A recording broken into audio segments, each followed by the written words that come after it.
John Cameron Mitchell is Joe Exotic. We're ready to roll. Kate McKinnon is Carol Baskin. I really think he's evil. The story you know is only half the tale.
Hello, employees.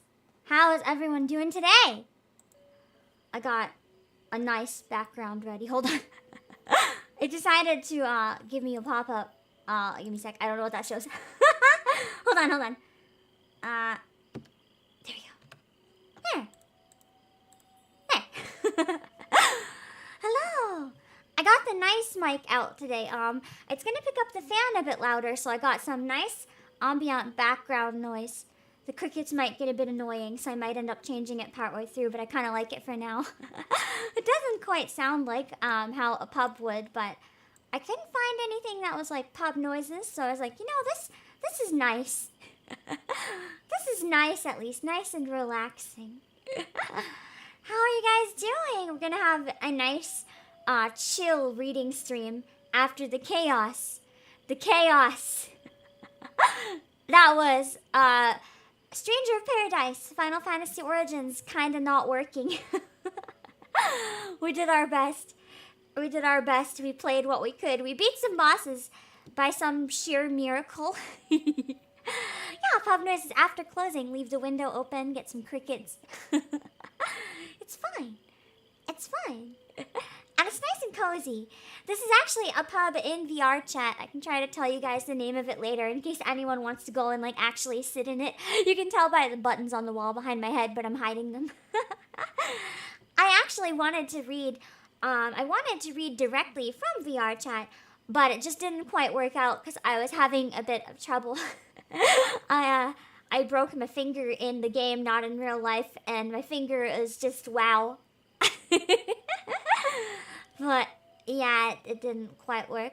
But yeah, I'm really fascinated by a lot of Irish fairy tales and folk stories. Some of these don't actually have fairies, but they're kind of like folk tales. I want to try to read 3 of them if I can. There's a lot of unique history behind Irish folk tales, and I want to talk a bit about that as well. You tried to download Final Fantasy 14 today. Yeah, I've had a lot of people, even Hardy, when he downloaded it, mentioned, I think he had to try like 3 times. He's having problems with it too. The feel when you go to an IRL pub and they don't have a mirror toggle button. Someday, oh, one sec, I gotta fix my chair. Someday we'll have holographic mirror toggle buttons. But yeah, some of these stories are kind of normal, but they have some kind of cursed parts. Some of them are just cursed. I haven't decided on a 3rd one yet, but I might do a 3rd one, so we'll see.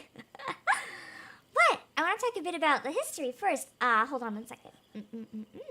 Oh yeah, first though, I need you to say here or present, of course, in the comments, so that I know if you're here, so I can give you demotions or promotions accordingly. And today, your promotion is that if you're here, you get to help carry these stories. You get to pass them on. Because that's a big part of Irish folklore, is passing it on through story. Passing on the events and stuff. A lot of it was done through music as well. So that's why a lot of folk songs are actually kind of stories as well as songs, and it's really, really cool. But yeah. I need to know if you guys are here, so that's your promotion if you're here. And if you're late and you get demoted, well, I'm gonna pinch you. I'm already gonna pinch you if you're not wearing green, but I will like double pinch you. So unless you want to get pinched by me, I hope you are here. Gonna pass these stories on to my burb children. I'm glad. I hope your burb children go on to tweet them across the world. One of these stories has a burb as the main character. It has a burb as the main character. Thank you, TTM, Blarney Stone Curse. Is that a story, or if I might not be familiar with that exact terminology, but if it's a story, I can look into it. Because I haven't decided on a 3rd one yet. Green eggs and Pam. Oh god, green eggs are horrifying. I made green eggs and ham once as a joke just to see. Oh god. And I know it's like the same food, but it's just the idea of it made it awful.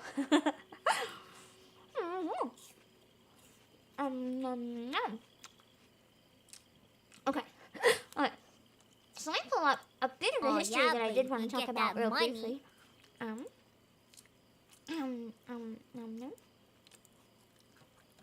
So, yeah, the color palette's pretty fire, though. I know! I was really happy with how the green looked. I was really pleased. I think it looks really nice.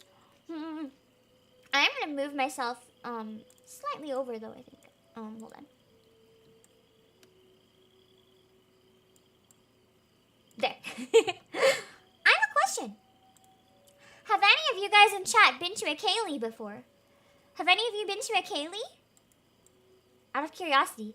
Because I feel like that's a pretty big part of not only Irish folk culture, but a lot of Celtic in general. Oh, whoa, Ro, thank you for 9 months! Luckily, the Redeem Ruffle does not work as a super, so I am safe. But yeah, to a Kaylee. It's spelled C-E-I-L-I-D-H. A Kaylee. I'll take that as a no. Hold on, let me mute desktop for a second, and I can see if I can find a video of one that might show you a little bit. I've been to a number. Oh, here we go. I'll just show you a few very short clips because I don't know if I'll get hit with copyright or not. Stuff like this.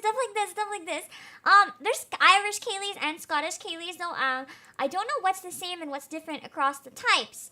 So, I might get it wrong with my references, but these type of things, hold on.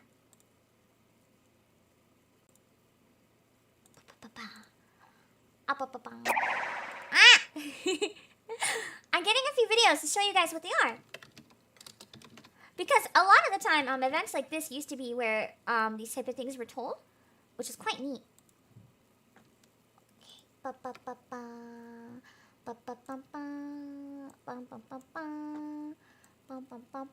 think I'm gonna check again in a sec. I don't think anyone in chat mentioned they've been to one before. That's sad.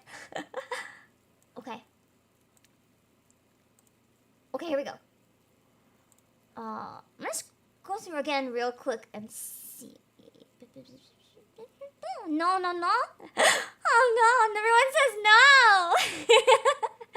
Yeah, it is spelled weird because that exact term is more Gaelic, but it is also used for I've seen it used as well for Irish ones. I've seen maybe like Irish Gaelic Kaylee, so I know it's usually Scottish Gaelic for Gaelic stuff, but there is Irish as well. I'm pretty sure. But this type of thing, it's probably more Scottish, but I'm going to actually double check on that. Because I'm pretty sure, I know at least in Japan and a few other places, I've seen a lot of St. Patrick's Day Kayleys. Oh, it's spelled a little differently. I think it's without the DH at the end. In Irish. Yeah, it's Irish as well. I'm not nuts. Like this type of thing, hold on.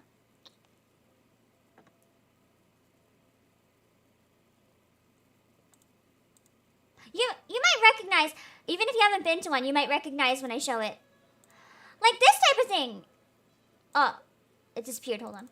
Where'd you go? Here we go.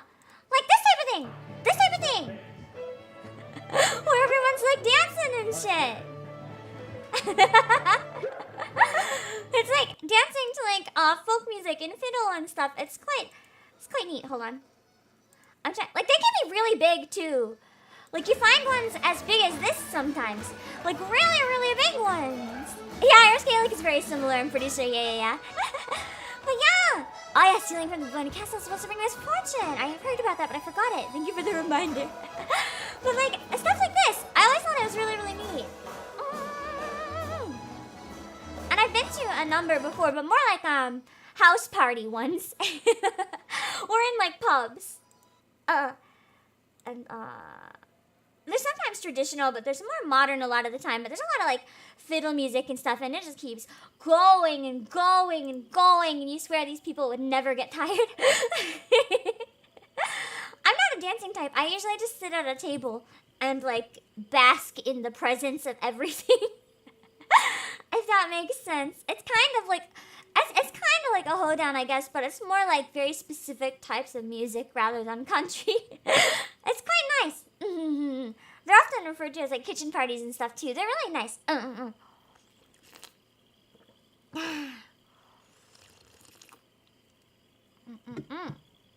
But yeah, it's quite nice. I can't really say doing normie activities though, because it's more like something my family always did for St. Patrick's Day and stuff, and I just kind of awkward. I'm not good at humaning, so I would just sit at a table and like clap. But the food is always really good. The food is always really good. I usually have lots of coffee and lots of food. It's quite nice. Yeah, the kitchen party ones are more like big family gatherings that play lots of music and stuff. It's usually like extended family and shit. But in pubs and stuff is also really cool. Yeah, I'm gonna side with Lind. It's probably not very normie. Just a different niche. Just a different niche. Yeah, but it's really nice. Yeah, most people get drunk on St. Patty's, not get down. Oh, no. A lot of people at Kaylee's get drunk and get down. You gotta get drunk and get down. You gotta play all the music and get down. Not with the get down song, sadly, but... Let me see, I want to read one of the things. I'm just double checking that it's not fake. Yeah.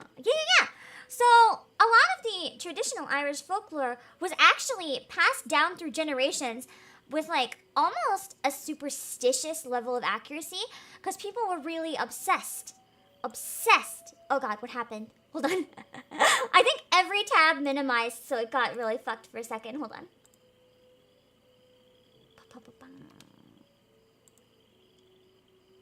Okay.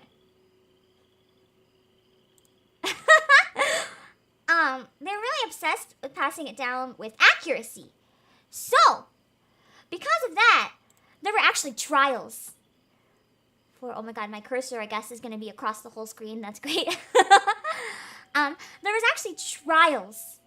Like, if there were multiple people telling the same story, and one of them got it wrong, or if there were, like, contradictions between the stories, they would actually hold trials to see which version was the correct version of the story. They would literally, like, put that to the test. They would not let it slide. And that's how a lot of the stories for generations were able to be passed down almost exactly word for word, because they would be that, like, obsessed with the accuracy. You're impressed to see how RGB your model can be. Well, actually, I dyed everything in between. It's not that my model is RGB. I edit myself. I dye it. It takes kind of a bit of time, but I think it's always worth it. It's very exciting. I don't know why more VTubers don't dye their clothes and their hair between streams. Yeah, fanfic headcanon battles, basically. Yeah, Celtic culture has just as much superstition, if not more, than Japan in just different ways. It's very different. And I really liked Ancient Magus Bride because of that, because it kind of was like bringing the two cultures together. It was so neat. But yeah, continuity was a really, really, really big deal. And it was really fascinating because of that. I loved looking into it. And a lot of people think that a lot of the folklore comes from Celtic culture, but actually not all of it does. Some of it with Irish folklore is older than that. Some of it actually has very similar roots to English literature and other literature. Like, I know one of the stories is almost word for word the same as Cinderella, but with some key differences. A lot of them are very inspired by other folklore. So it's not just Celtic roots. There's lots of other roots as well. And it's really fascinating to look into the history. I try not to go too much, though, because that's something you can look up on your own if you're interested. But it's really, really fascinating. But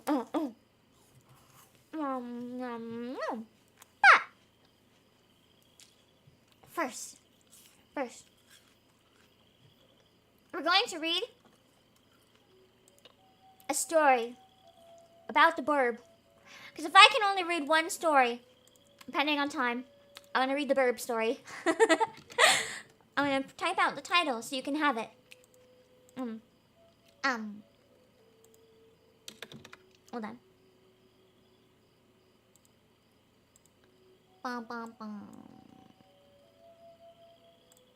Where's my font that's easy to read? There we go. Okay. Okay, hold on. I'll make it in a better position. So this story is called The Happy Prince. It's about a burb, not a prince. Although there's a prince in it, but the main character is a burb. is just a little bird boy. Hold on. He's just a little bird boy. I'm gonna put a link to all of these in the description later in case you also want to read it. For now, we're gonna read The Happy Prince. It's about a little bird and his waifu. And later his husbando. Yeah, Celtic is older than English, but a lot of what I mean by like English literature is more like it shares roots with other English literature. Like the ones that come from like the Grimm brothers and stuff. It's not, they weren't originally in English, but they're considered English literature as well. Like once I guess became popular after being translated into English. They share similar roots to those, which means it's largely vast across Europe. It's not just from Celtic regions, if that makes sense. Yeah, some also comes from Roman mythos as well. It's very fascinating. But we're gonna read this, The Happy Prince, the story about a little bird and his waifu. Are you sure it's not your fanfic? I swear I didn't write this. Anyway, is the volume okay? I brought out the good mic today, which is a little more sensitive, so I don't know how loud my fan is. It's gotta be something. It's something that we've got to make sure that you guys are able to hear. Are you able to hear everything okay? Unfortunately, you can hear my weird coughing because I screamed too much during the last stream. A little stronger, but that's okay. Let me go. 日本語で読めるかな読めない。多分読めない。ちょっと待って。後で読めます。後で読めます。リディームの後で。今、話しますだけ。I know. はい。Okay, yeah, I wasn't gonna read it in Japanese. That's okay. Okay, let's go. One sec. Hold on. Glad the volume is okay. Okay, so we're gonna start with Happy Prince. High above the city, on a tall column, stood the statue of the Happy Prince. You didn't read on a hula hoop? No. He was gilded all over with thin leaves of fine gold. For eyes, he had 2 bright sapphires, and a large red ruby glowed on his sword hilts. Hi, Helena. He was very much admired indeed. He is as beautiful as a weathercock, remarked one of the town councillors who wished to gain a reputation for having artistic tastes, only not quite so useful. So he was a beautiful prince, but he wasn't useful, he added, fearing lest people should think him unpractical, which he really was not. He was more useless than a weathercock, but he was hot, so it was fine. Why can't you be like the Happy Prince? Asked a sensible mother of her little boy who was crying for the moon. The Happy Prince never dreams of crying for anything. I am glad there is someone in the world who is quite happy, muttered a disappointed man as he gazed at the wonderful statue. He looks like an angel, said the charity children as they came out of the cathedral in their bright scarlet cloaks and their clean white pinafores. How do you know? Said the mathematical master. You've never seen one.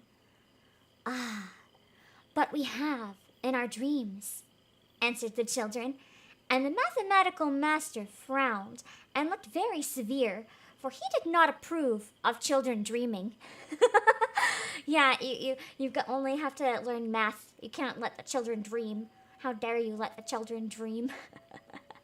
You have a doggo laying on your chest. Oh, nice. One night, there flew over the city a little swallow. His friends had gone away to Egypt 6 weeks before, but he had stayed behind, for he was in love with the most beautiful reed. Yes, he was in love with a reed.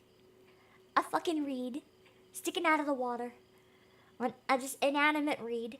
He was in love. That reed was his waifu, his water waifu. As he looked at that wet reed in the water, his heart skipped a beat. He could not handle that reed. He had so many dokis. He could not handle the shiny, slender, tall body of that reed. Oh God, no. He had met her early in the spring as he was flying down the river after a big yellow moth, and had been so attracted by her slender waist that he had stopped to talk to her. "Shall I love you?" said this one. Imagine, you're very attracted to an inanimate object made of, like, practically wood. So you just have to go up to it and you're like, "Shall I love you?" I wouldn't even say that to a human being. "Shall I love you?" said the swallow, who liked to come to the point at once. And the reed made him a low bow. Probably just the wind. So he flew round and round her, touching the water with his wings and making silver ripples. This was his courtship, and it lasted all through the summer. A whole summer, he just flew around that reed. "It is a ridiculous attachment," twittered the other swallows. "She has no money and far too many relations." Yeah, she is a thought. She's just a little thought reed. And indeed, the river was quite full of reeds. She through pollination, she helped, what was that word? Plant procreation. I can't think of the word. She multiplied and made many, many more reeds. She wasn't very good at being monogamous with that swallow. It was quite full of reeds. Then, when the autumn came, they all flew away. After they had gone, he felt lonely and began to tire of his lady love. He got bored of his wife because all his friends abandoned him.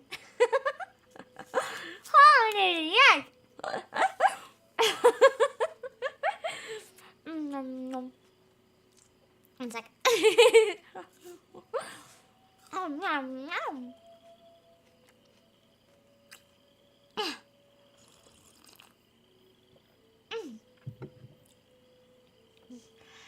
After they had gone, he felt lonely and began to tire of his lady love. "She has no conversation," he said, "and I am afraid that she's a coquette, for she is always flirting with the wind." She can't talk because she's a fucking reed. She blows in the wind because she's a fucking reed. She's a fucking reed! What do you expect, bro? And certainly, wherever the wind blew, the reed made the most graceful curtsies. Oh my. "I admit that she is domestic," he continued, "but I love traveling, and my wife, consequently, should love traveling also." He's really mad at his reed because the reed won't travel with him because it's stuck in the fucking water and he is a bird. So he thinks she is a traitor. I love this story. It's my favorite. "Will you come away with me?" he said finally to her. But the reed shook her head. She was so attached to her home. Quite literally, because she had roots in the ground. "You have been trifling with me," he cried. "I am off to the pyramids. Goodbye." And he flew away. All day long he flew, and at nighttime he arrived at the city. Where shall I put up?" he said.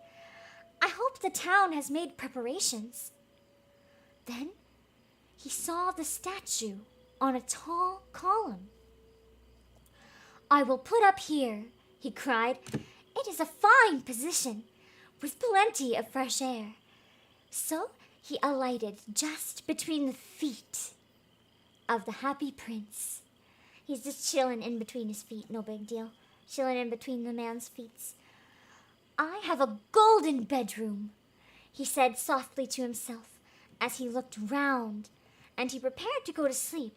But just as he was putting his head under his wing, a large drop of water fell on him.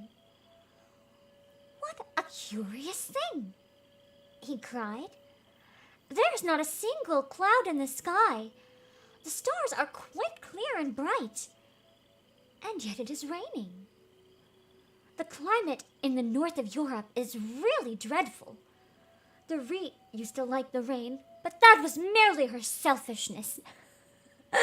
I think it's 'cause she needed the water to fucking stay alive. Then another drop fell. What is the use of a statue if it cannot keep the rain off? He said, I must look for a good chimney pot. He then determined to fly away. But before he had opened his wings, a third drop fell, and he looked up and saw... what did he see? The eyes of the happy prince were filled with tears, and tears were running down his golden cheeks. His face was so beautiful in the moonlight that the little swallow was filled with pity. Who are you? He said. I am the happy prince. Why are you weeping then? Asked the swallow. You have quite drenched me. I love that. Writing in that line, the swallow, she's like, you've quite drenched me. It's beautiful. I'm surprised he could see those cheeks from underneath. You'd think it would be the other cheeks, huh? When I was alive and had a human heart, answered the statue, I did not know what tears were. For I lived in the palace of Sanssouci, I don't know how to pronounce that, where sorrow is not allowed to enter. In the daytime I played with my companions in the garden, and in the evening I led the dance in the great hall. Round the garden ran a very lofty wall, but I never cared to ask what lay beyond it.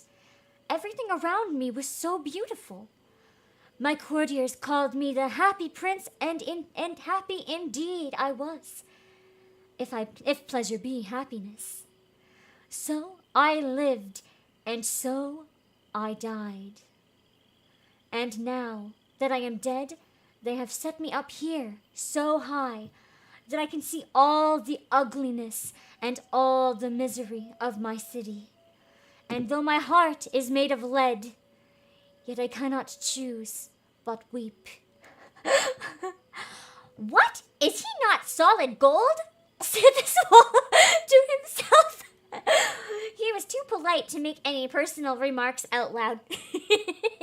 I love this so much.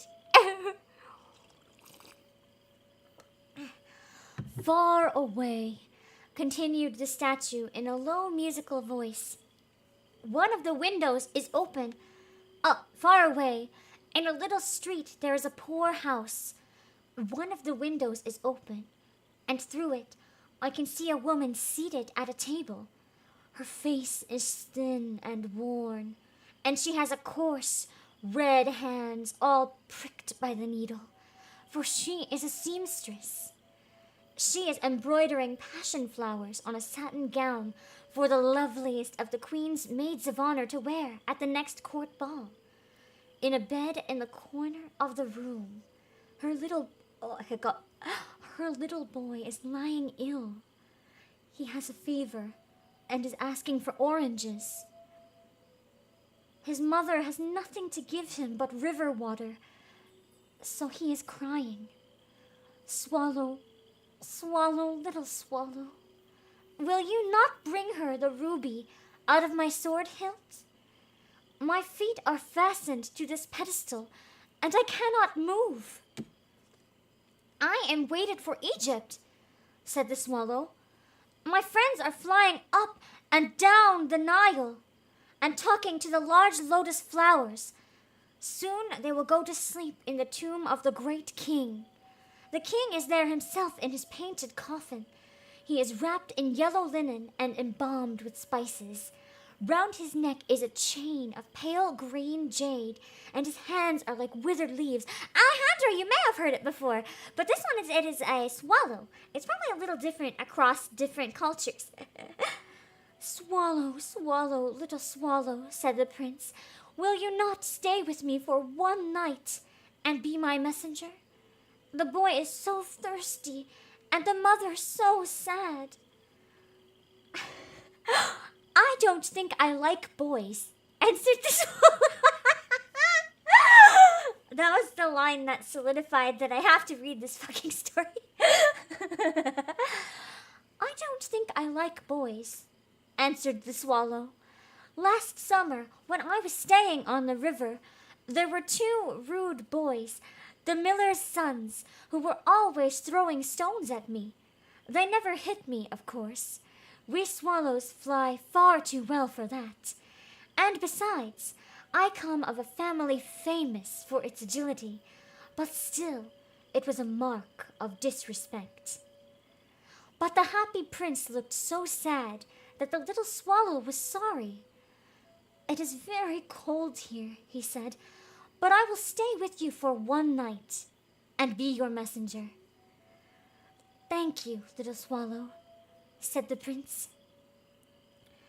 So the swallow picked out the great ruby from the prince's sword and flew away with it in his beak over the roofs of the town. He passed by the cathedral tower where the white marble angels were sculptured. He passed by the palace and heard the sound of dancing. A beautiful girl came out on the balcony with her lover. How wonderful the stars are, he said to her, and how wonderful is the power of love. I hope my dress will be ready in time for the state ball, she answered. I have ordered passion flowers to be embroidered on it, but the seamstresses are so lazy. He passed over the river and saw the lanterns hanging to the masts of the ships. He passed over, I don't know if that's Jetto or Gutto in English in this context in Irish folklore, so I apologize if I get that wrong, and saw the old Jews bargaining with each other and weighing out money in copper scales. At last, he came to the poorhouse and looked in. The boy was tossing feverishly in his bed, and the mother had fallen asleep. She was so tired. In he hopped and laid the great ruby on the table beside the woman's thimble. Then he flew gently round the bed, fanning the boy's forehead with his wings. How cool I feel, said the boy. I must be getting better. And he sank into a delicious slumber. Yeah, it's capitalized. That's why I figured it might be a different word, because it's like a capital, so it's like a proper noun, right? I'm not 100% sure. One sec. Okay. Then the swallow flew back to the happy prince and told him what he had done. It is curious, he remarked, but I feel quite warm now, although it is so cold. That is because you have done a good action, said the prince. And the little swallow began to think. And then he fell asleep. Thinking always made him sleepy. Relatable! Sleeping also makes me sleepy. Or thinking also makes me sleepy. When day broke, he flew down to the river and had a bath. What a remarkable phenomenon, said the professor of ornithology as he was passing over the bridge. A swallow in winter! And he wrote a long letter about it to the local newspaper. Everyone quoted it. It was full of so many words that they could not understand. Tonight I go to Egypt, said the swallow, and he was in high spirits at the prospect. He visited all the public monuments and sat a long time on top of the church steeple. Wherever he went, the sparrows chirped and said to each other, "What a distinguished stranger!" so he enjoyed himself very much. When the moon rose, he flew back to the happy prince. "Have you any commissions for Egypt?" he cried. "I am just starting." "Swallow, swallow, little swallow," said the prince, "will you not stay with me one night longer?" "I am waited for Egypt," answered the swallow. "Tomorrow my friends will fly up to the second cataract. The river horse couches there among the bulrushes, and on a great granite throne sits the god Memnon. All night long he watches the stars, and when the morning star shines, he utters one cry of joy, and then he is silent. At noon, the yellow lions come down to the water's edge to drink. They have eyes like green barrels, and their roar is louder than the roar of the cataract." "Swallow, swallow, little swallow," said the prince. "Far away across the city, I see a young man in a garret. He is leaning over a desk covered with papers, and in a tumbler by his side there is a bunch of withered violets. His hair is brown and crisp, and his lips are red as a pomegranate, and he has large, dreamy eyes." Sounds like the prince has a crush. "He is trying to finish a play for the director of the theater, but he is too cold to write any more. There is no fire in the grate, and hunger has made him faint." "I will wait with you one night longer," said the swallow, who really had a good heart. "Shall I take him another ruby?" "Oh. Dang, chill prince? No, prince really has a crush. No chill possible."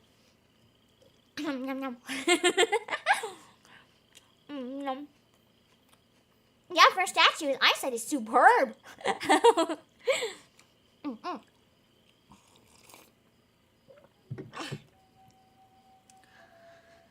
"Alas, I have no ruby now," said the prince. "My eyes are all that I have left. They are made of rare sapphires, which were brought out of India 1,000 years ago. Pluck out one of them and take it to him. He will sell it to the jeweler and buy food and firewood to finish his play." "Dear prince," said the swallow, "I cannot do that," and he began to weep. "Swallow, swallow, little swallow," said the prince, "do as I command you." He's going to command that swallow. So the swallow plucked out the prince's eye and flew away to the student's garret. It was easy enough to get in, as there was a hole in the roof. Through this he darted and came into the room. The young man had his head buried in his hands, so he did not hear the flutter of the bird's wings. When he looked up, he found the beautiful sapphire lying on the withered violets. "I am beginning to be appreciated," he cried. "This is from some great admirer. Now I can finish my play." And he looked quite happy. The next day, the swallow flew down to the harbor. He sat on the mast of a large vessel and watched the sailors hauling big chests out of the hold with ropes. "Heave ahoy!" they shouted as each chest came up. "I am going to Egypt!" cried the swallow, but nobody minded. And when the moon rose, he flew back to the happy prince. "I am come to bid you goodbye," he cried. "Swallow, swallow, little swallow," said the prince, "will you not stay with me one night longer?" A needy prince. "This is the goodest verb." "It is winter," answered the swallow, "and the chill snow will soon be here.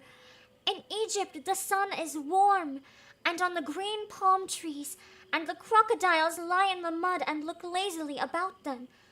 My companions are building a nest in the temple of Baalbek, and the pink and white doves are watching them and cooing to each other. Dear prince, I must leave you, but I will never forget you. And next spring, I will bring you back 2 beautiful jewels in place of those you have given away. The ruby shall be redder than a rose, and the sapphire shall be as blue as the great sea. In the square below, said the happy prince, there stands a little match girl.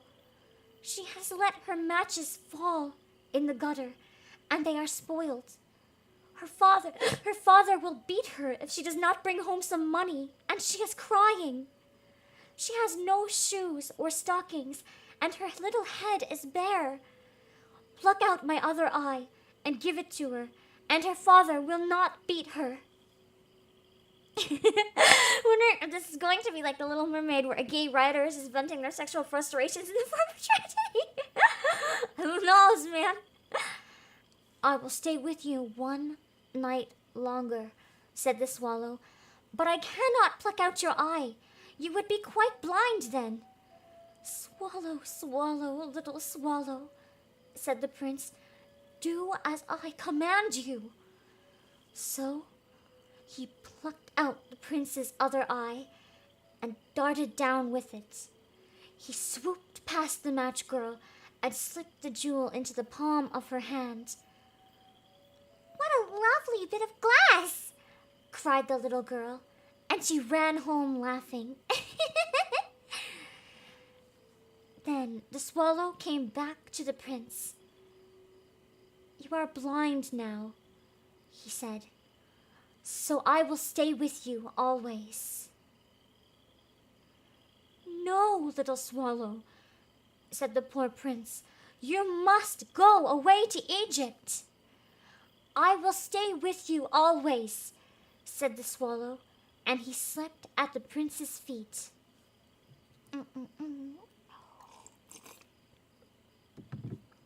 All the next day, he sat on the prince's shoulder and told him stories of what he had seen in strange lands.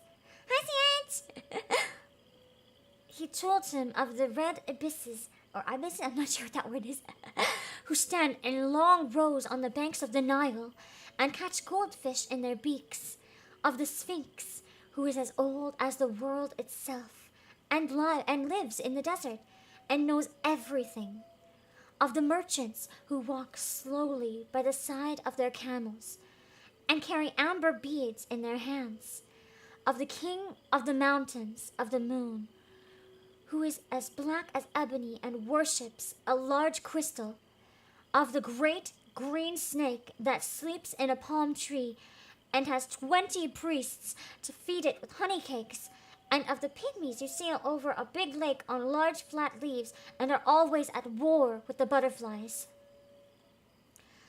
Dear little swallow, said the prince, you tell me of marvelous things, but more marvelous than anything is the suffering of men and of women. There is no mystery so great as misery. Fly over my city, little swallow, and tell me what you see there. So the swallow flew over the great city and saw the rich making merry in their beautiful houses, while the beggars were sitting at the gates. He flew into dark lanes and saw the white faces of starving children looking out listlessly at the black streets. Under the archway of a bridge, 2 little boys were lying in one another's arms to try and keep themselves warm. How hungry we are, they said. You must not lie here, shouted the watchman, and they wandered out into the rain. Then he flew back and told the prince what he had seen. Oh, one sec. Bum, bum, bum, bum. Bum, bum, bum, bum. I am covered with fine gold, said the prince. You must take it off, leaf by leaf, and give it to my poor. The living always think that gold can make them happy. One sec, I gotta check something.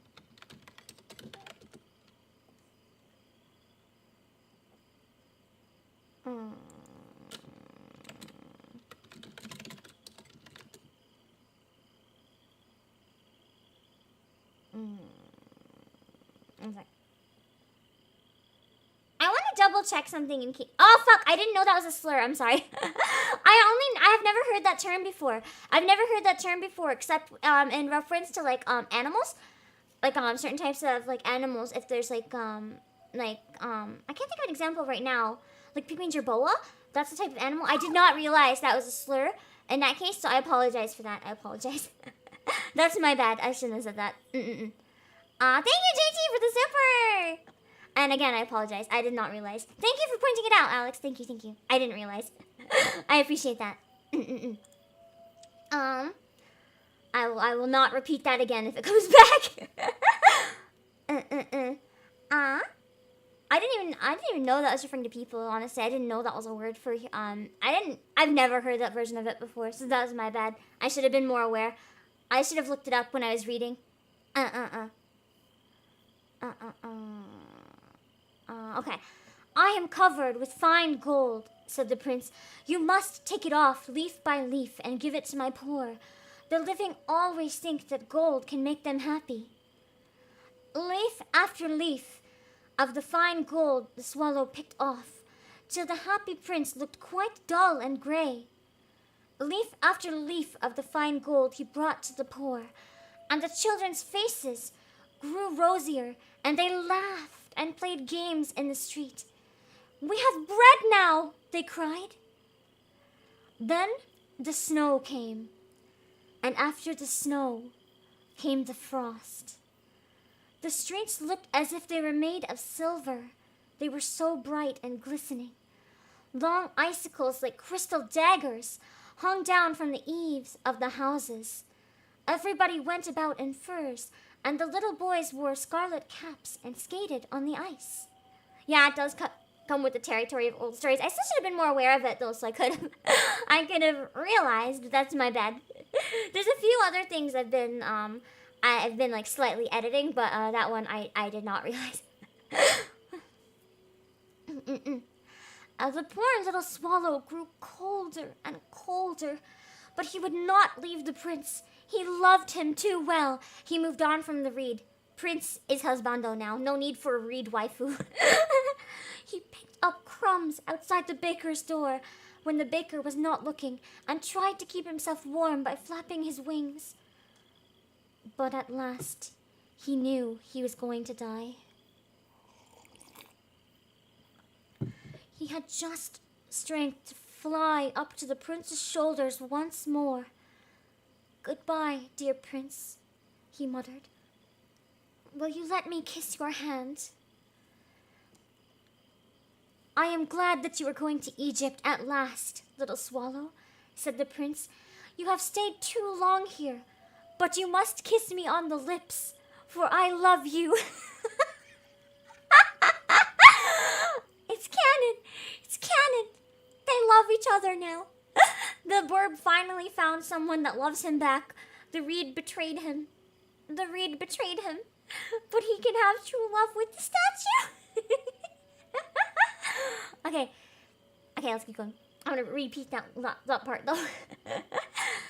I am glad that you are going to Egypt at last, little swallow, said the prince.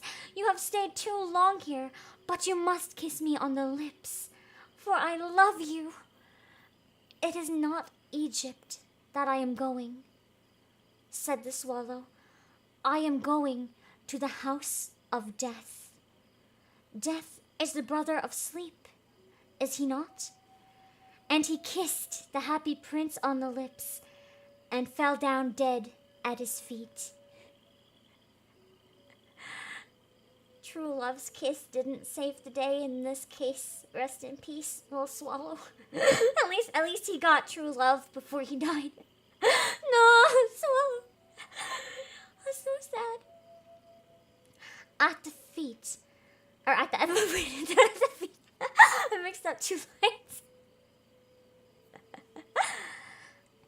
At that moment, a curious crack sounded inside the statue, as if something had broken. The fact is that the leaden heart had snapped right in two. It certainly was a dreadfully hard frost. Early the next morning, the mayor was walking in the square below in company with the 2 town councilors. As they passed the column, he looked up at the statue. "Dear me, how shabby the Happy Prince looks," he said. "How shabby indeed," cried the town councilors, who always agreed with the mayor, and they went up to look at it. "The ruby has fallen out of his sword. His eyes are gone, and he is golden no longer," said the mayor. "In fact, he is little better than a beggar." "Little better than a beggar," said the town councilors. "And here is actually a dead bird at his feet," continues the mayor. "We must really issue a proclamation that birds are not to be allowed to die here." And the town clerk made a note of that suggestion. So they pulled down the statue of the Happy Prince. As he is no longer beautiful, he is no longer useful, said the art professor at the university. That is so tragic.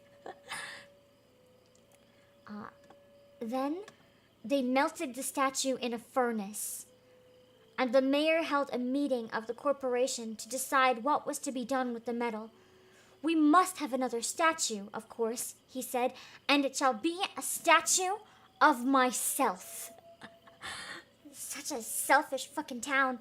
No gratefulness at all for the prince who saved so many people. "Of myself," said each of the town councilors, and they quarreled. When I last heard of them, they were quarreling still. "What a strange thing," said the overseer of the workmen at the foundry. "This broken lead heart will not melt in the furnace. We must throw it away." So they threw it on a dust heap where the dead swallow was also lying. "Bring me the 2 most precious things in the city," said God to one of his angels. And the angel brought him the leaden heart and the dead bird. "You have rightly chosen," said God, "for in my garden of paradise this little bird shall sing forevermore, and in my city of gold the Happy Prince shall praise me." That's the end. Yeah, in other words, they would have been better off without each other. That relationship was a little toxic. They kind of led each other to death, literally. What's the mayor gonna do? Sue a real bird? I guess if the bird dies there, then yes. That's a sad story. But I thought it was quite fun to read. It had a lot of parts in there that were a little cursed, a little funny, but also it was sad and also just really well written. It was very similar to The Giving Tree. I liked the story a lot, though. It has a nice balance between kind of funny but also tragic. I liked it a lot. It has a lot of plot twists, yeah. But if I could only read one story today, I wanted to read this one. Because out of the ones that I had time to test read, this one was my favorite, I think. I'm gonna praise God. Thank you for the super. As someone of Irish and Scottish descent, thank you for reading these stories, and they're great. Here's a little something from my pot of gold. Thank you. I'm glad that if you're from partially from Irish descent and you're enjoying it, I'm glad. That makes me happy. I wanted to do something. Last year I did drunk karaoke, which is obviously really fun. But this year I wanted to do something a little more cultural and special, to share some of the actual folklore and stuff, instead of just getting drunk and wasted like everyone else. I thought it'd be fun to do something a little special and a little different. So I hope you guys are enjoying it.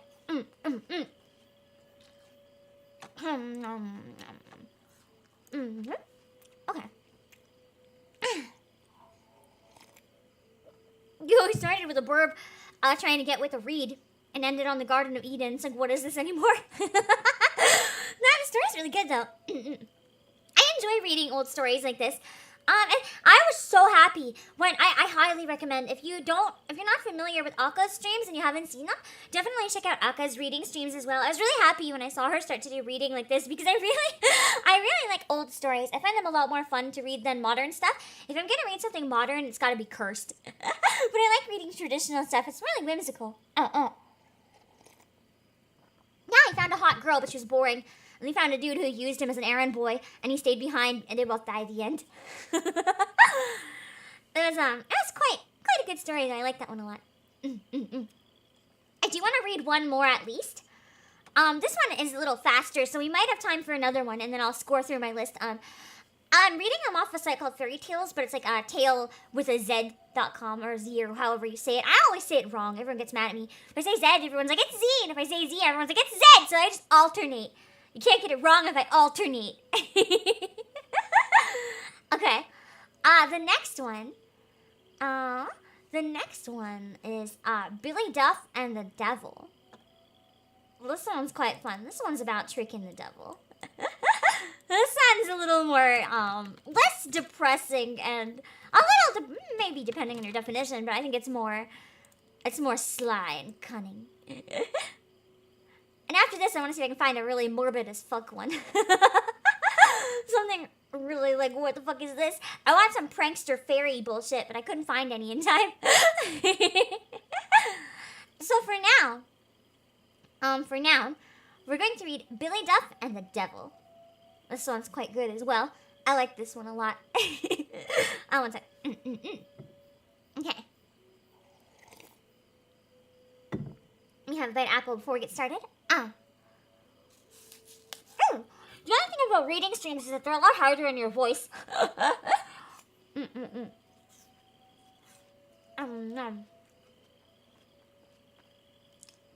Actually, P.H. Emerson, or unless that's who brought it on the website, I'm not sure.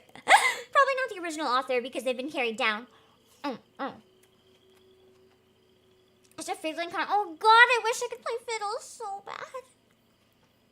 You don't understand how much I wish I could play fiddle. I could play penny whistle and I have a drum. I don't know how to pronounce it, like a bull drum. I don't know how to pronounce it, but I have one. Celtic and Native Americans, you enjoy superstitious and weird stories. We just went from folklore to SCP's creepypastas nowadays. That's true. I honestly feel like creepypastas are actually, hot take, but I feel like creepypastas are modern folklore. Because the thing is, creepypasta hit all the notes. It's like they're told, everyone kind of knows them, but they're always told slightly different, but yet there's sources that are dedicated to maintaining their accuracy of the originals. And they're often passed down to like newer generations on the internet as they discover them. I genuinely feel like creepypastas are modern folklore. And I find them really fascinating. I just really like folklore in general. Like Japanese folklore, Irish folklore, any folklore. I just like folklore. I know that that's kind of weird for like a weeb anime girl to be into, but I really like folklore. I've actually taken whole classes by choice on Japanese folklore as well as Irish folklore and Scottish folklore because I like folklore. It's fascinating. Okay, let's get started on Billy Duff and the Devil.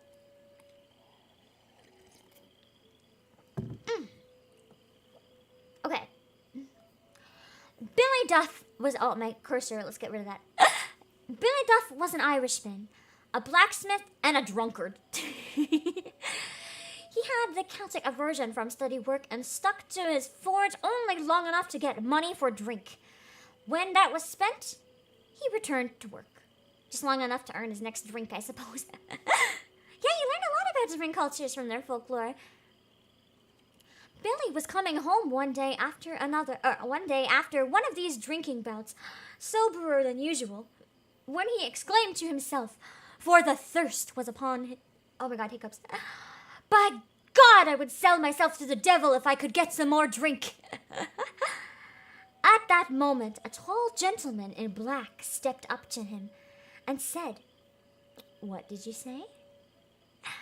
"I said I would sell myself to the devil if I could get a drink." "Well, how much do you want for 7 years? And the devil to get you then?" "Well, I can't tell exactly when it comes to the push." "You're the devil, you called, basically." "Well, 700, I don't know if that's, is that the sum of pounds? The one that looks like an L with something in it, or is that something else?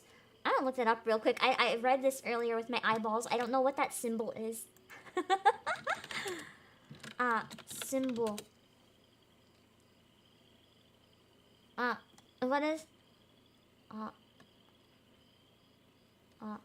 this, currency! What is this currency? Googling the, symbol is not doing shit. Pounds? Okay, we'll just go with pounds. Let's assume it's pounds. Will 700 pounds do you? That's what I was assuming. But I hadn't read it out loud, and now I'm like, fuck. Okay. Yes, I'd take 700 pounds. And the devil to get you then? Oh yes, I don't care about that. When Billy got home, he found the money in his smithy. He at once shut the smithy and began squandering the money, keeping open house. There's an anime adaptation of this. Is there really? Aaron, can you post that in the Discord if you're there? If you find it, I would love to see it. I wonder if it was made by Miyazaki, because I know Miyazaki did a lot of old Western stories way back in the day, way back in the day. He did Anne of Green Gables as well. Amongst the people who flocked to get what they could out of Billy came an old hermit who said, I am very hungry and nearly starved. Will you give me something to eat and drink? I'm double checking if I'm right on that. Now it's bothering me. Miyazaki N of... Yeah, Anne of Green Gables. Miyazaki worked on it. It looks like... I'm right. Okay. Amongst the people who flocked to get what they could out of Billy came an old hermit who said, I am very hungry and nearly starved. Will you give me something to eat and drink? Oh yes, come in and get what you like. The hermit disappeared after eating and drinking and did not reappear for several months, when he received the same kindly welcome, again disappearing. A few months afterwards, he again appeared. Come in, said Billy. After he had eaten and drunk his full, the hermit said to Billy, Well, 3 times have you been good and kind to me. I'll give you 3 wishes, and whatever you wish will be sure to come true. One second.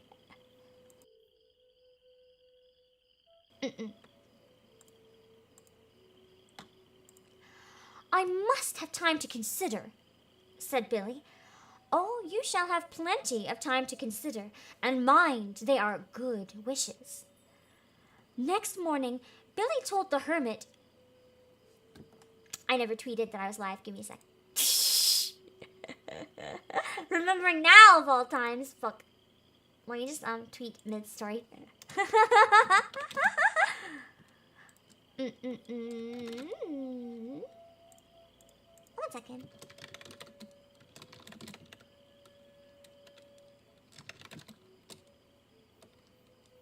Okay, let me add some links. Again, shut up. I'm not good at remembering. I'm not good at remembering that I gotta tweet when I go live. It's a difficult challenge, okay? Let's just dump that real quick. I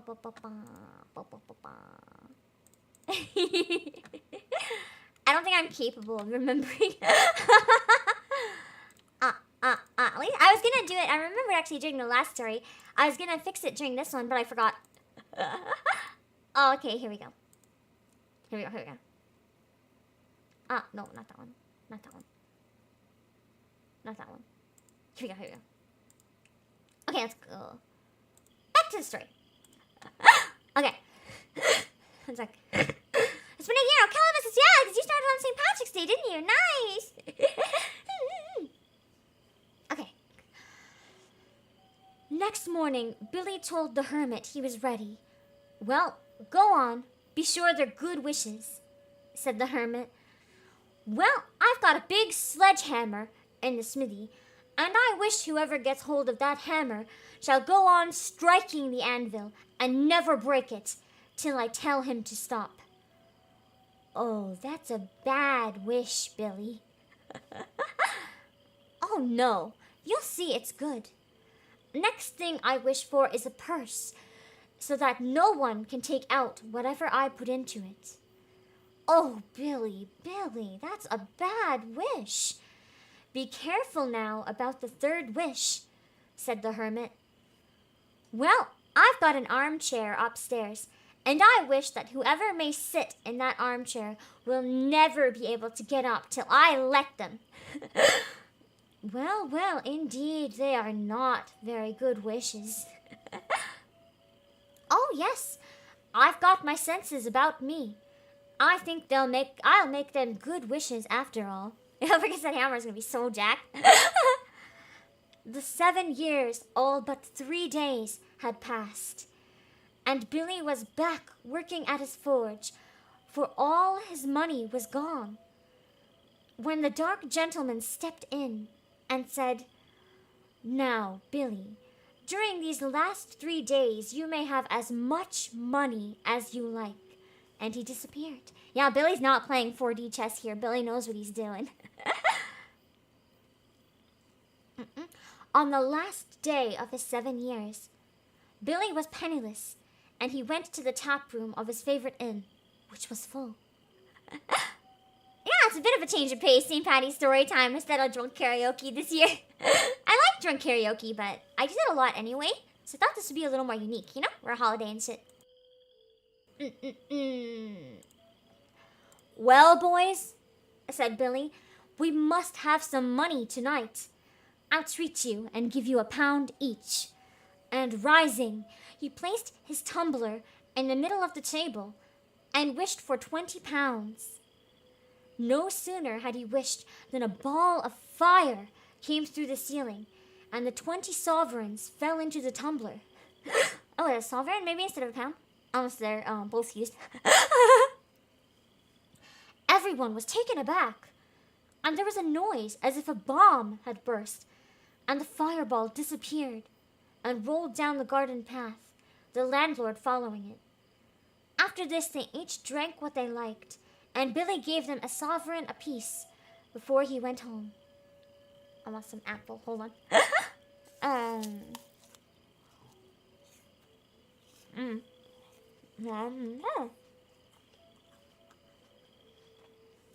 feel like it's the opposite. Billy's playing chess, the devil's playing checkers. You'll see why.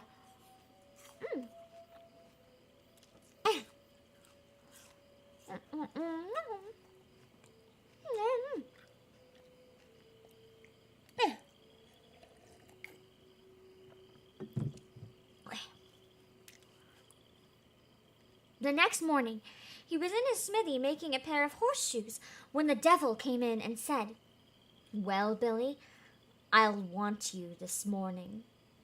Oh, my. Yes, all right.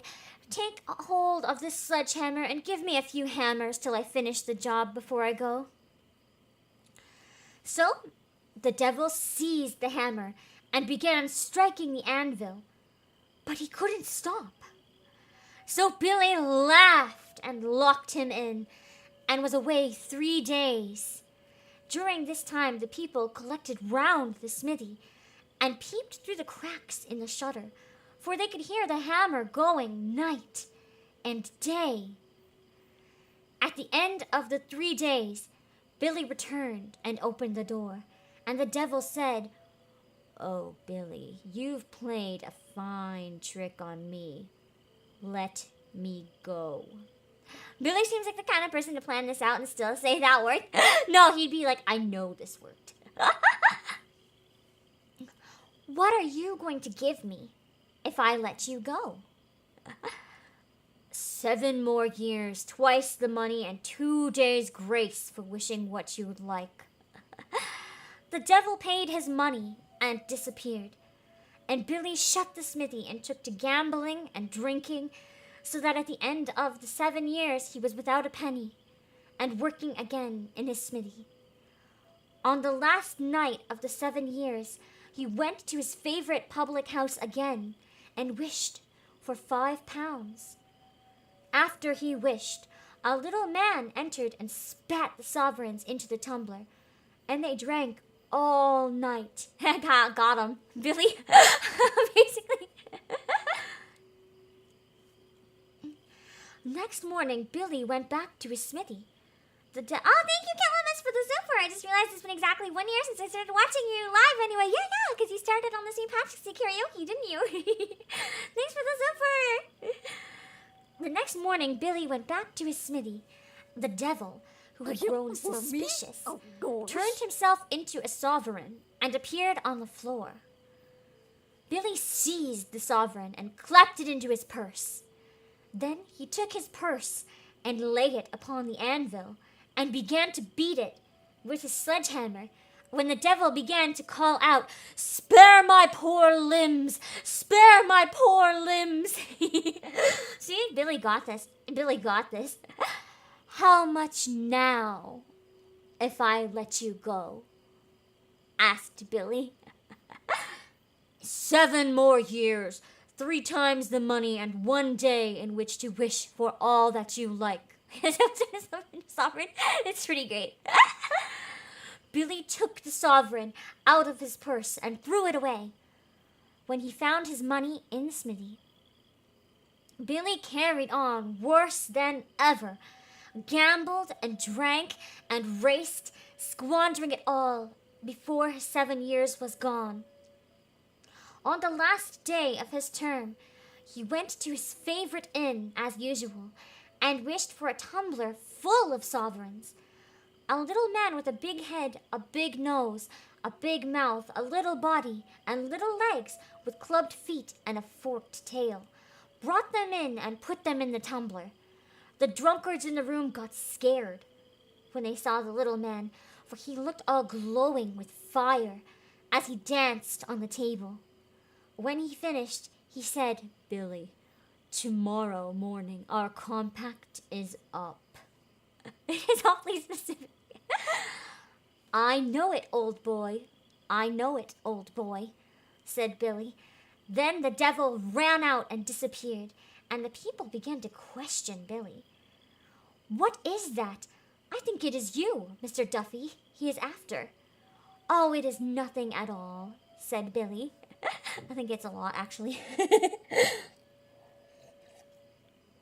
"I should think there was something," said the man. "I am afraid my house will get a bad name," croaked the landlord. "Not in the least. You are only a coward," said Billy. "But in the name of God, what is it all about?" asked an old man. "Oh, you'll see by and by," said Billy. "It's nothing at all." The next morning, oh, 1 second.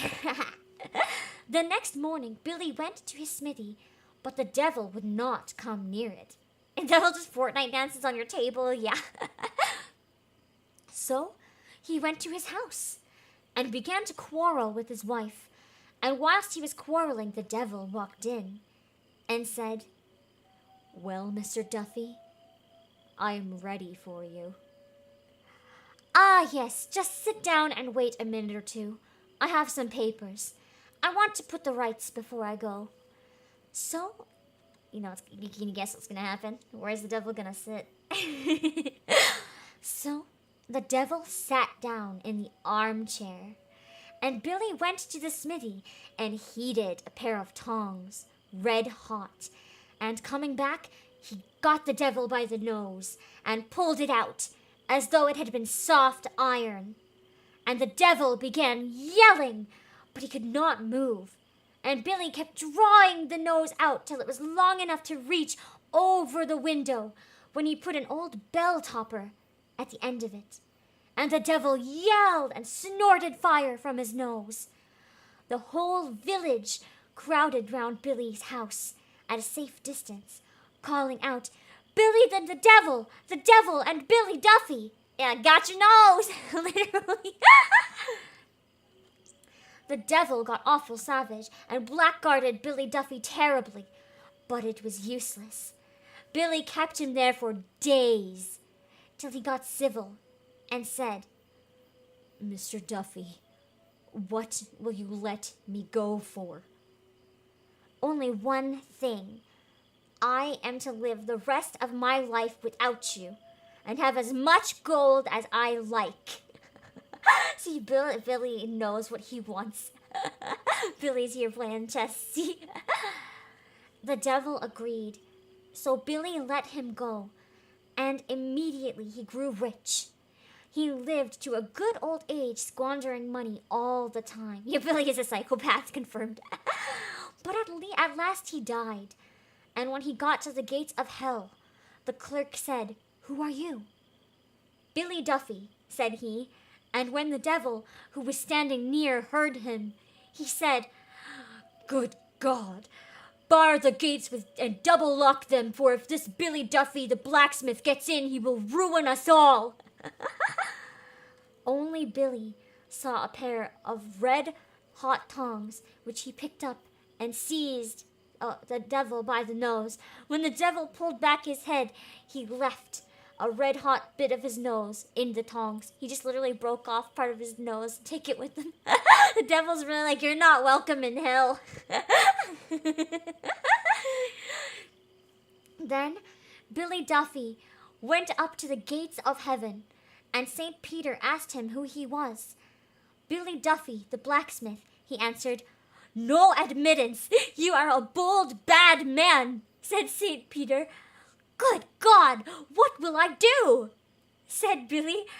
And he went back to the earth, where he and the piece of the devil's nose melted into a ball of fire, and he roves the earth till this day as a will-o'-the-wisp.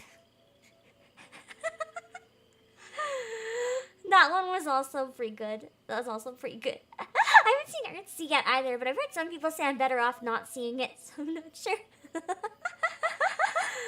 I thought that was a pretty good one as well. I was like, I definitely want to read this one. Yeah, he's just a will-o'-the-wisp haunting the earth. He melted, he merged together, he did a fusion dance with the devil's nose. It's quite good.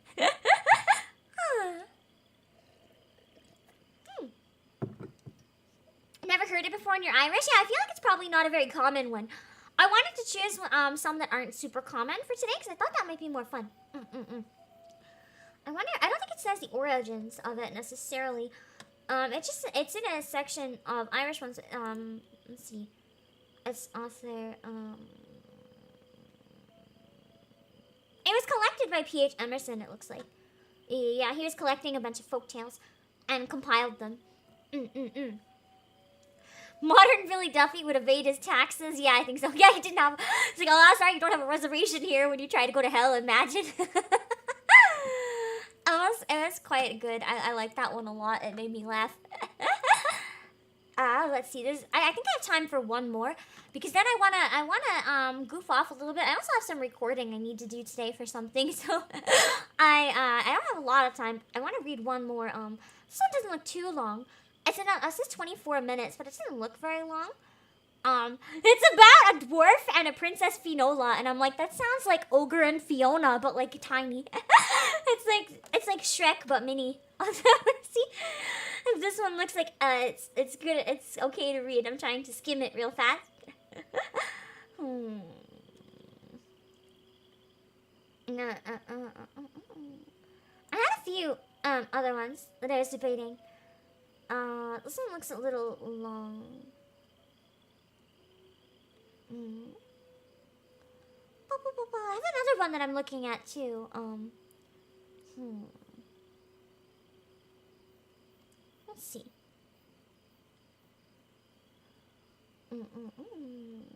I'm skimming real fast.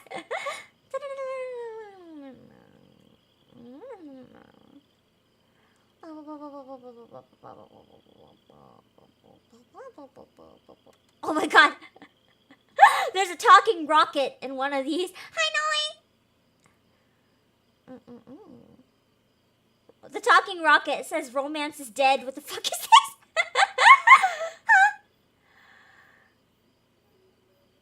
I might end up reading this one.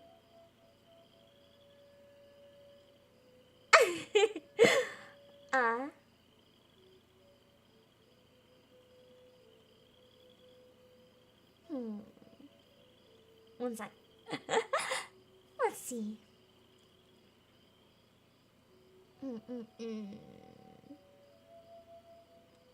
Oh god. This is a weird one. It's not like super curses. This is really strange. Uh.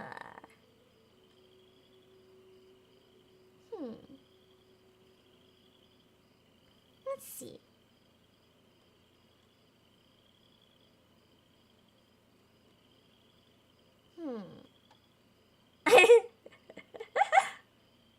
Here's a good line. It is not comfortable here, he remarked, but no doubt it is some fashionable watering place. They've sent me away to recruit my health. My nerves are very shattered and I require rest. Relatable.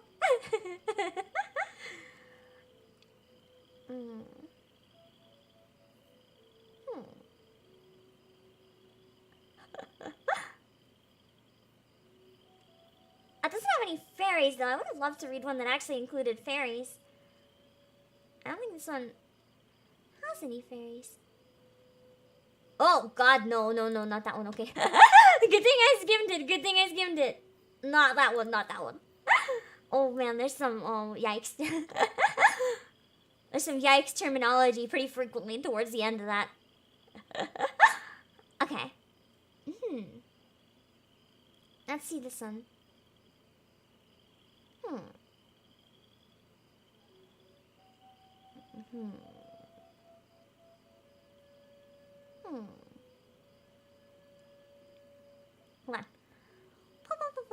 on. What the fuck? Well, this one has fairies. This one has fairies. I want to see if this one has. What? What is this story? What is this story? I can't read the whole thing in advance. I'm skimming, so hopefully it's okay. But this is weird. Oh, it's about a prince trying to, a dwarf trying to break the enchantment on a princess. This is just Shrek, except a dwarf instead of an ogre. This one could really work, maybe. Hold on.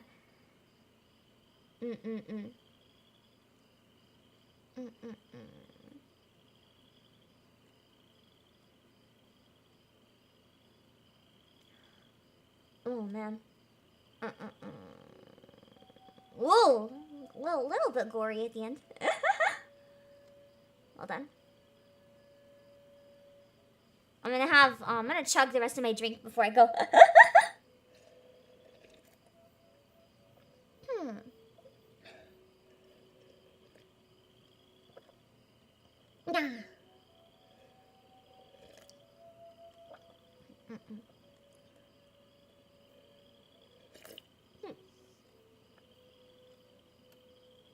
Woof.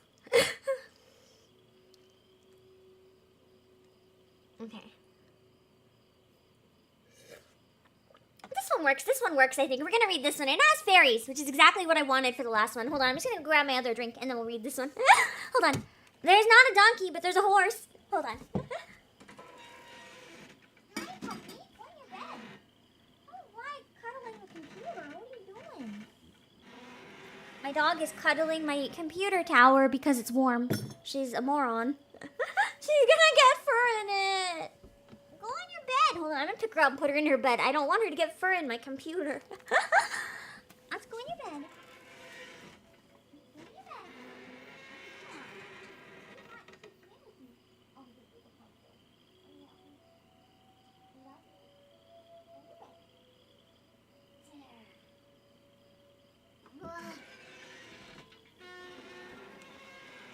Okay, she's in her bed. Sorry, she's been so bad the past few weeks. There's a reason that she's been really depressed lately. So I'm just trying to keep her comfy. She's been around me a lot more because she's been sad and she needs constant snuggles to not be sad. So annoying. Okay, hold on one sec. This one is called Princess Finola and the Dwarf. Bum, bum, bum, bum. Oh.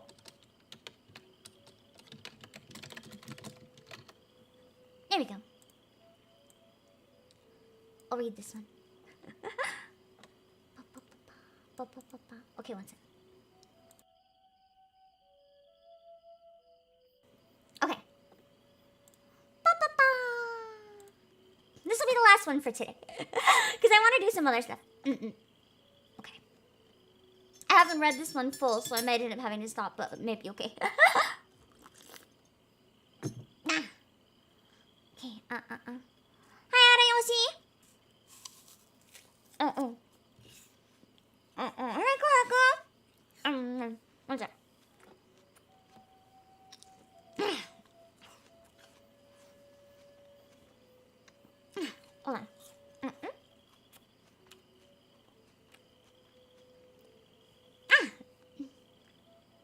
Here we go.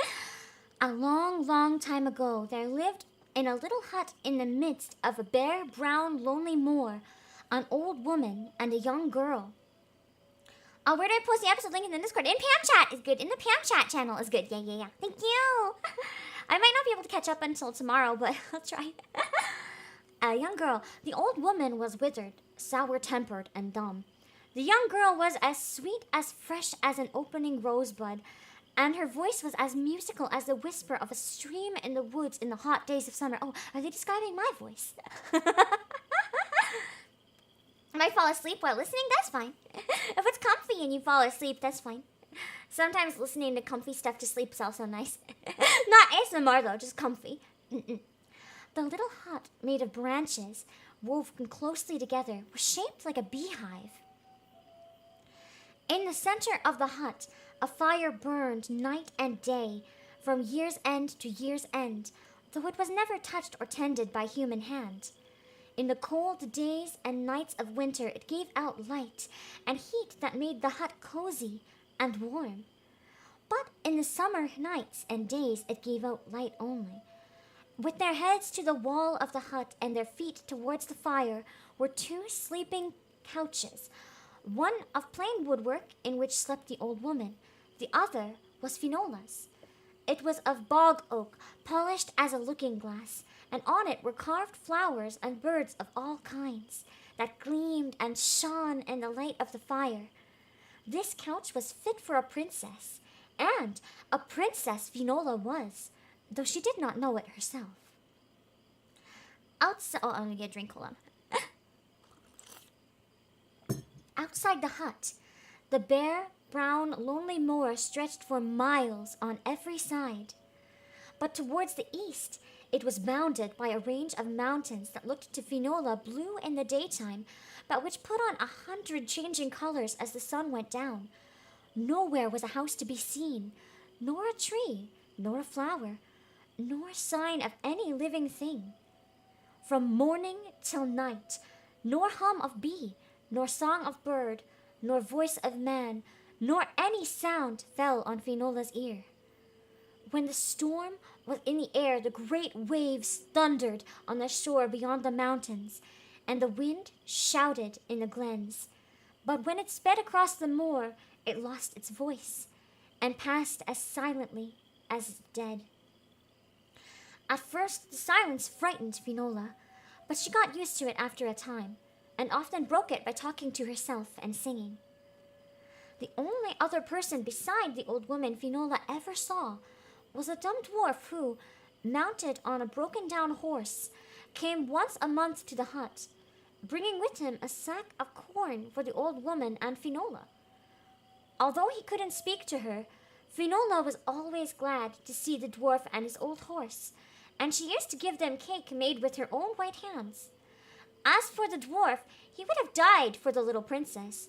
He was so much in love with her, and often his heart was heavy and sad as he thought of her pining away in the lonely moor. It chanced that he came home one day, and she did not, as usual, come out to greet him. He made signs to the old woman, but she took up a stick and struck him, and beat his horse, and drove him away. But as he was leaving, he caught a glimpse of Finola at the door of the hut, and saw that she was crying. This sight made him so very miserable that he could think of nothing else but her sad face that he had always seen so bright. And he allowed the old horse to go on without minding where he was going. Suddenly, he heard a voice saying, "It is time for you to come." The dwarf looked, and right before him, at the foot of a green hill, was a little man not half as big as himself, dressed in a green jacket with brass buttons and a red cap and tassel. "It is time for you to come," he said the second time. "But you are welcome, anyhow. Get off your horse and come in with me, that I may touch your lips with the wand of speech, that we may have a talk together." This sounds so sketchy, though. The dwarf got off his horse and followed the little man through a hole in the side of a green hill. Yeah, it's a green hill zone, literally. The hole was so small that he had to go on his hands and knees to pass through it. And when he was able to stand, he was only the same height as the little ferryman. Oh, that's also one thing that a lot of you guys might not know. What we think of as garden gnomes, kind of like what garden gnomes look like. That's a bit more like what often Irish and Scottish fairies look like. It's less so fairies with wings and more like the tiny little people living in the hills. I'm not sure if both might exist as well, but I think the tiny little people living in the hills is a little more common. Where are we? The whole... there you go. After walking 3 or 4 steps, they were in a splendid room, as light as day. Diamonds sparkled in the roof, as stars sparkle in the sky when the night is without a cloud. The roof rested on the golden pillars, and between the pillars were silver lamps, but their light was dimmed by that of the diamonds. Yeah, there's many types of fairies, I'm pretty sure. I know that in at least one similar culture, it's only the kind that live in the hills, but I feel like in Irish it's probably a little more diverse, yeah. It's more like the fae in general, yes? I believe. I could be wrong on that, but I feel like in a lot of Celtic cultures, it's probably like fae in general. There's lots of different types of fae. That's what I was thinking, but I wasn't sure. But I know at least one subculture, it's only the ones living in the hills, so I wasn't sure if in this case it was or not. Yeah, in Irish folklore, leprechauns can't touch cast iron. Exactly. That's why fairy types are weak to steel. I really thought that was a neat touch. Yeah. Yeah, fairy comes from the other spelling of fairy, which is a more generic one for all kinds of fae. Romeo and Juliet. Yo, but that was actually a good movie. I actually liked that movie. No, I don't think I watched any of the other ones, but the first one, I actually liked it.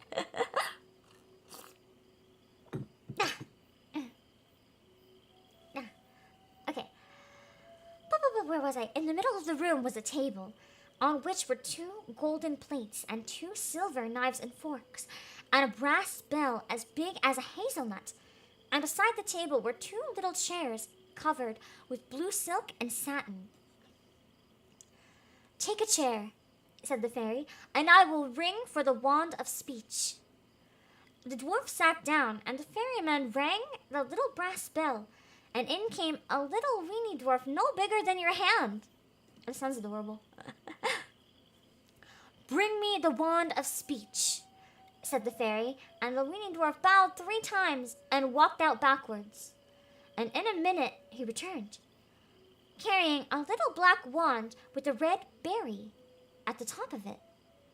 And giving it to the fairy, he bowed 3 times and walked out backwards, as he has done before. The little man waved the rod 3 times over the dwarf and struck him, once on the right shoulder and once on the left shoulder, and then touched his lips with the red berry and said, "Speak." The dwarf spoke, and he was so rejoiced at hearing the sound of his own voice that he danced about the room. "Who are you at all, he said to the fairy. "Who is yourself?" said the fairy. "But come, before we have any talk, let us have something to eat, for I am sure you are hungry." Then they sat down at the table, and the fairy rang the little brass bell twice, and the weeny dwarf brought in 2 boiled snails in their shells, and when they had eaten the snails, he brought in a dormouse, and when they had eaten the dormouse, he brought in 2 wrens, and when they had eaten the wrens, he brought in 2 nuts full of wine, and they became very merry. And the ferryman sang, I don't know how to say that, cool and das is my guess, but could be wrong. And the dwarf sang, "The Little Blackbird of the Glen." Did you ever hear the foggy dew? Said the fairy. Sorry. "No," said the dwarf. "No." "Well then, I'll give it to you.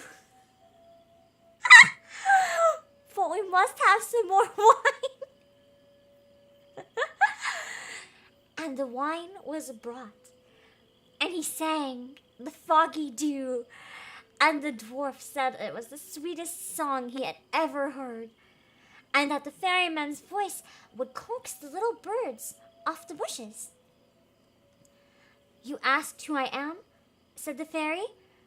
"I did," said the dwarf, "and I asked you who is yourself." "You did," said the dwarf, "and who are you then?" "Well, to tell the truth, I don't know," said the dwarf, and he blushed like a rose. "Well, tell me what you know about yourself." "I remember nothing at all," said the dwarf. "Before the day I found myself going along with a crowd of all sorts of people to the great fair of the Liffey. We had to pass by the king's palace on our way, and as we were passing, the king sent for a band of jugglers to come and show their tricks before him.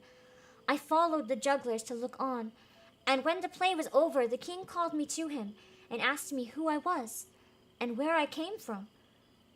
I was dumb then and couldn't answer.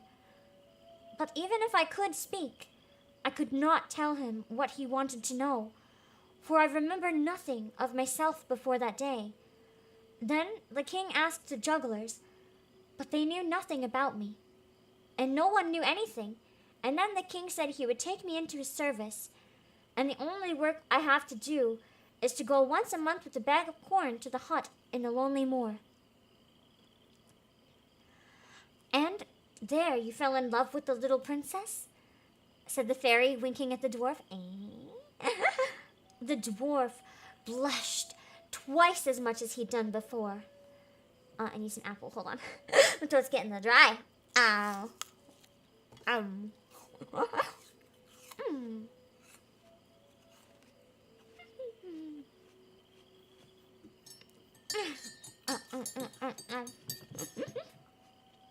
Yeah, it's just some drunk fairy business. Heading out, see you, Aaron.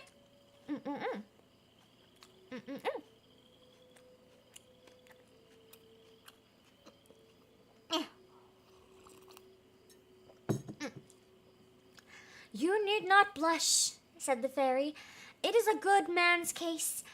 And now tell me, truly, do you love the princess? And what would you give to free her from the spell of enchantment that is over her?" "I would give my life," said the dwarf. "Well then, listen to me," said the fairy. "The Princess Finola was banished to the lonely moor by the king, your master. He killed her father, who was the rightful king, and would have killed Finola, only he was told by an old sorceress that if he killed her, he would die himself on the same day. And she advised him to banish her to the lonely moor. And she said she would fling a spell of enchantment over it, and that until the spell was broken, Finola could not leave the moor. And the sorceress also promised that she would send an old woman to watch over the princess by night and by day, so that no harm should come to her. But she told the king that he himself should select a messenger to take food to the hut, and that he should look out for someone who had never seen or heard of the princess, and whom he could trust never to tell anyone anything about her, and that is the reason he selected you. Hi, DJ! "Since you knew so much," said the dwarf, "can you tell me who I am and where I came from?" "You will know that time enough," said the fairy. "I have given you back your speech. It will depend solely on yourself whether you will get back your whether you get back your memory of who and what you were before the day you entered the king's service. But are you really willing to try and break the spell of enchantment and free the princess?" "I am," said the dwarf. Whatever it will cost you." Remember, you never make deals with fairies in this stuff. You never make deals with fairies. "What? Yes, if it cost me my life," said the dwarf. "But tell me, how can the spell be broken?" "Oh, it is easy enough to break the spell if you have the weapons," said the fairy. "And what are they, and where are they?" said the dwarf. "The spear of the shining haft, and the dark blue blade, and the silver shield," said the fairy. They are on the farther bank of the Mystic Lake in the island of the Western Seas. They are there for the man who is bold enough to seek them. If you are the man who will bring them back to the lonely moor, you will only have to strike the shield 3 times with the haft, and 3 times with the blade of the spear, and the silence of the moor will be broken forever. The spell of enchantment will be removed, and the princess will be free. Yeah, Fairy got drunk first. It's totally a setup. I will set out at once, said the dwarf, jumping from his chair. And whatever it costs you, said the fairy, will you pay the price? I will, said the dwarf. Well then, mount your horse, give him his head, and he will take you to the shore opposite the island of the Mystic Lake. You must cross to the island on his back, and make your way through the water steeds that swim around the island night and day to guard it.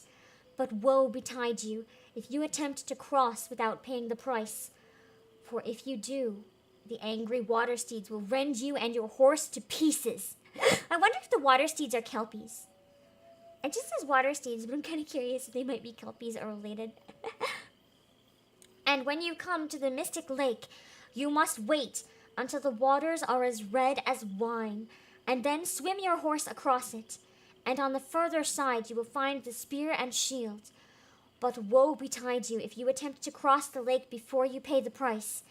For if you do, the black cormorants of the Western Seas will pick the flesh from your bones. What is the price? Said the dwarf. You will know that time enough, said the fairy. But now go, and good luck with you.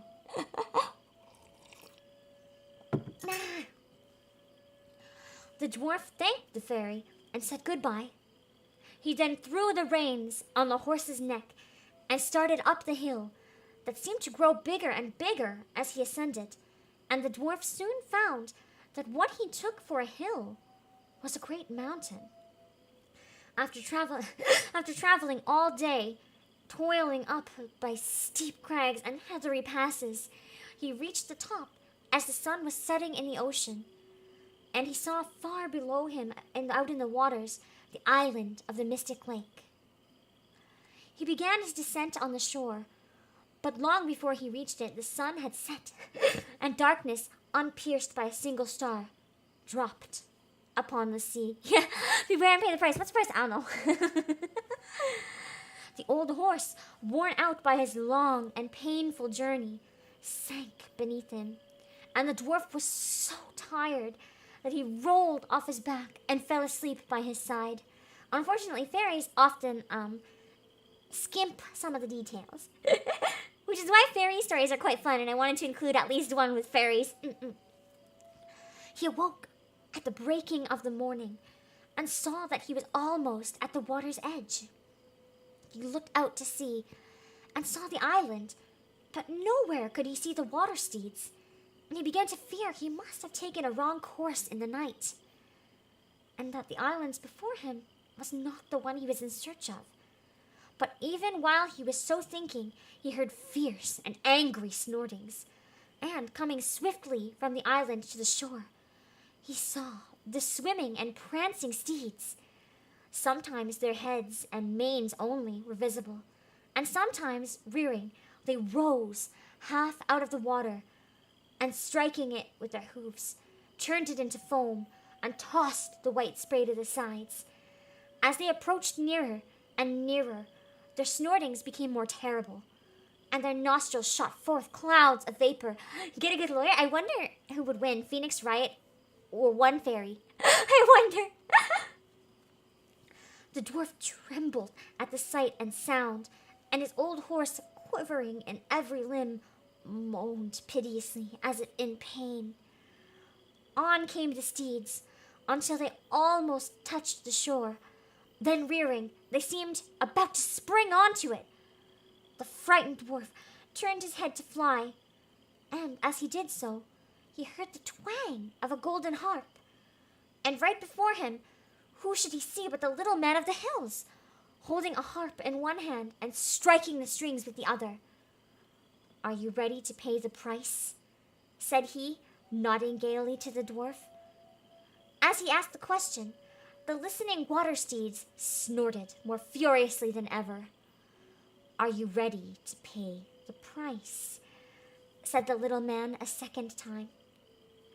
A shower of spray, tossed on shore by the angry steeds, drenched the dwarf to the skin and sent cold shiver to his bones. And he was so terrified that he could not answer, "Hello, Shadow." "For the third and last time, are you ready to pay the price?" asked the fairy as he flung the harp behind him and turned to depart. When the dwarf saw him going, he thought of the little princess in the lonely moor, and his courage came back, and he answered bravely, "Yes, I am ready."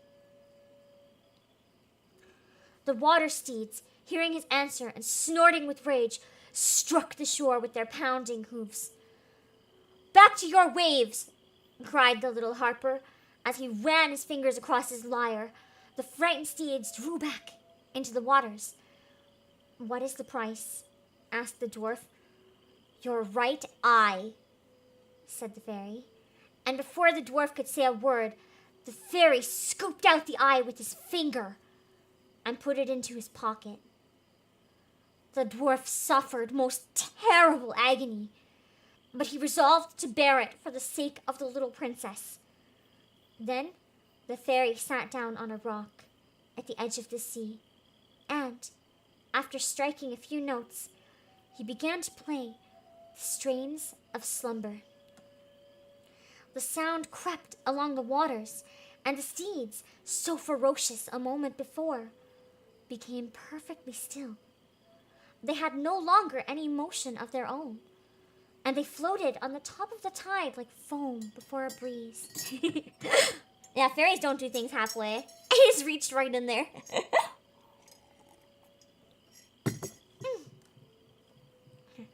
"Now," said the fairy, as he led the dwarf's horse to the edge of the tide.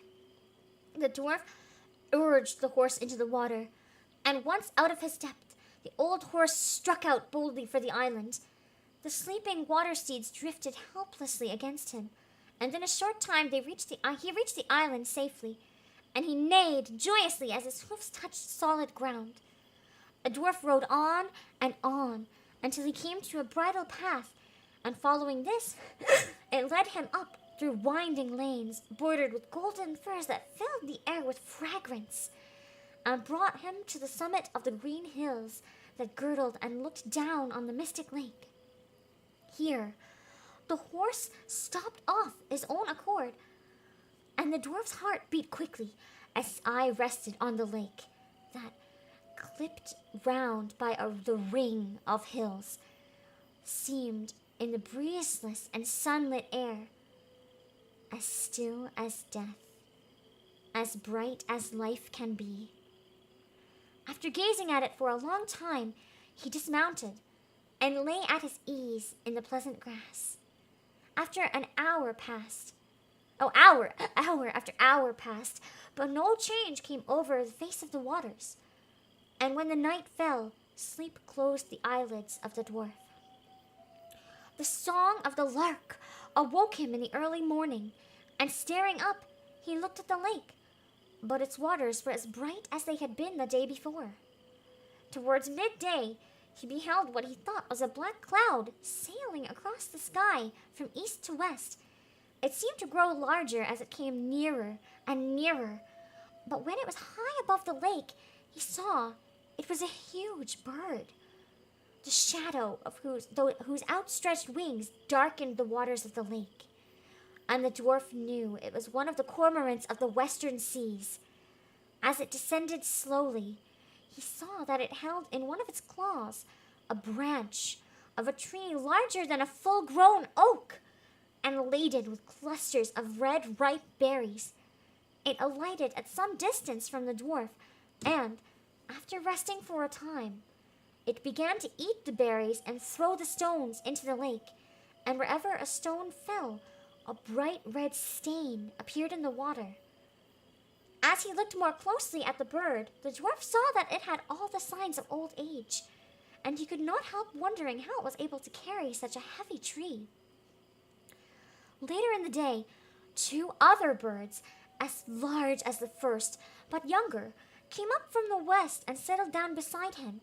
They also ate the berries, and throwing the stones into the lake, it was soon as red as wine. When they had eaten all the berries, the young birds began to pick the decayed feathers off the old bird and to smooth his plumage. As soon as they had completed their task, he rose slowly from the hill and sailed out over the lake, and dropping down on the waters, dived beneath them. In a moment, he came to the surface and shot up into the air with a joyous cry, and flew off to the west in all the vigor of renewed youth, followed by the other birds.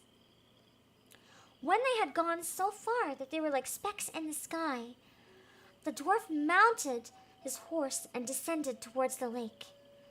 He was almost at the margin, and in another minute would have plunged in, when he heard a fierce screaming in the air, and before he had time to look up, the three birds were hovering over the lake. The dwarf drew back frightened. The birds wheeled over his head, and then, swooping down, they flew closer to the water, covering it with their wings and uttering harsh cries.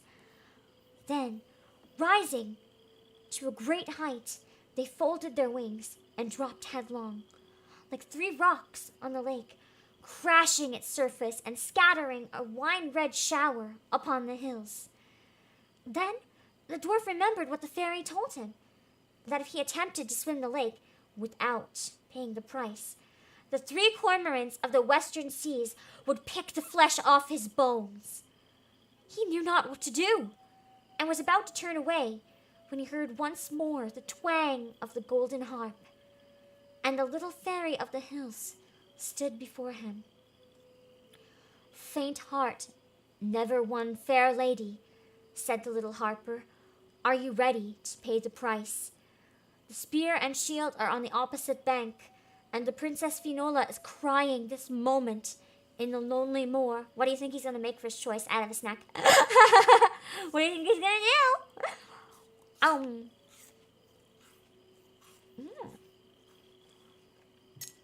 Yeah, he's got a better memory drunk than I do sober as well.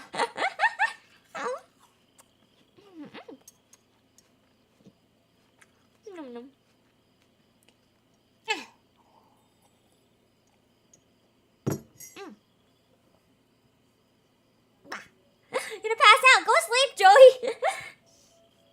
It's almost over, though. Oh, at the mention of Finola's name, the dwarf's heart grew strong. "Yes," he said, "I am ready. Win or die. What is the price?"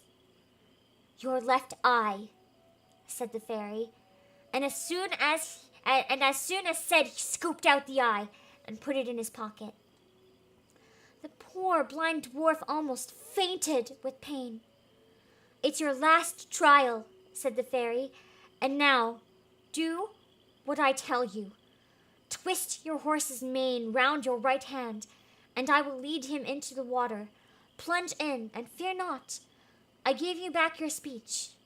When you reach the opposite bank, you will get your memory, and you will know who and what you are." Yeah, these stories of losing eyes, really. Then the fairy led the horse to the margin of the lake. I'm curious if there's a big superstition behind that, actually. "In with you now, and good luck to you," said the fairy. Good if the music's giving you EBGBs. It's supposed to. It's eerie soundscape. Eerie, but like also kind of whimsical. It kind of fits all the notes. It can be relaxing or eerie. It fits the tone of all the stories. The dwarf urged the horse. Oh, I already said that one. No, I didn't. The dwarf urged the horse. He plunged into the lake and went down and down until his feet struck the bottom. Then he began to ascend, and he ascended. And as he came near the surface of the water, the dwarf thought he saw a glimmering light. And when he rose above the water, he saw the bright sun shining and the green hills before him. and he shouted with joy at finding his sight restored. But he saw more. Instead of the old horse he had ridden into the lake, he was bestride a noble steed.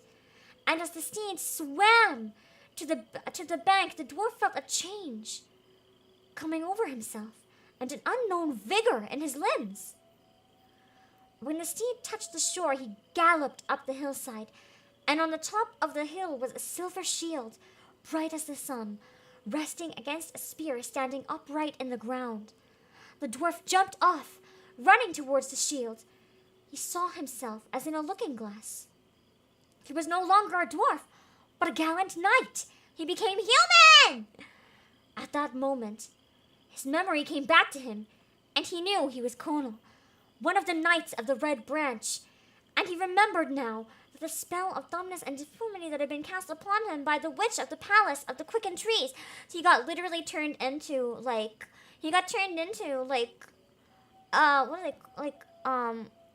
think dwarves are a type of fae, aren't they? Maybe. At least, it depends on their definition. It depends if they're using it as, the terminology or if they're, using the, mythological version. I assumed it was the mythological one. Slinging his shield upon his left arm, he plucked the spear from the ground and leapt onto his horse. With a light heart, he swam back over the lake, and nowhere could he see the black cormorants of the western seas, but 3 white swans floating abreast followed him to the bank. When he reached the bank, he galloped down to the sea and crossed to the shore. Then he flung the reins upon his horse's neck, and swifter than the wind, the gallant horse swept on, and it was not long until he was bounding over the enchanted moor. Wherever his hoofs struck the ground, grass and flowers sprang up, and great trees with leafy branches rose on every side. At last, the knight reached the little hut. 3 times he struck the shield with the haft. I was about to say shaft. That is not correct. And 3 times with the blade of his spear. And the last blow, the hut disappeared, and standing before him was the little princess. The knight took her in his arms and kissed her, then lifted her onto the horse, and leaping up before her, he turned towards the north, to the palace of the Red Branch Knights. And as they rode on beneath the leafy trees, from every tree the birds sang out, for the spell of silence over the lonely moor was broken forever. Not surprisingly not cursed. I thought it was going to be a really cursed fairy tale, but it ended up actually kind of having a wholesome ending. No, I didn't expect a wholesome ending. Not a bad thing, just didn't expect it at all. Not even remotely. Even when skimming it, I read some of the more cursed stuff, like the eyeball scooping, and I was like, ooh, juicy. But then it was actually kind of wholesome. At the end, anyway.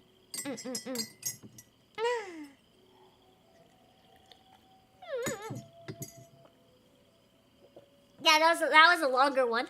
I don't know if we get to, because I did slightly more cursed ones for the other 2.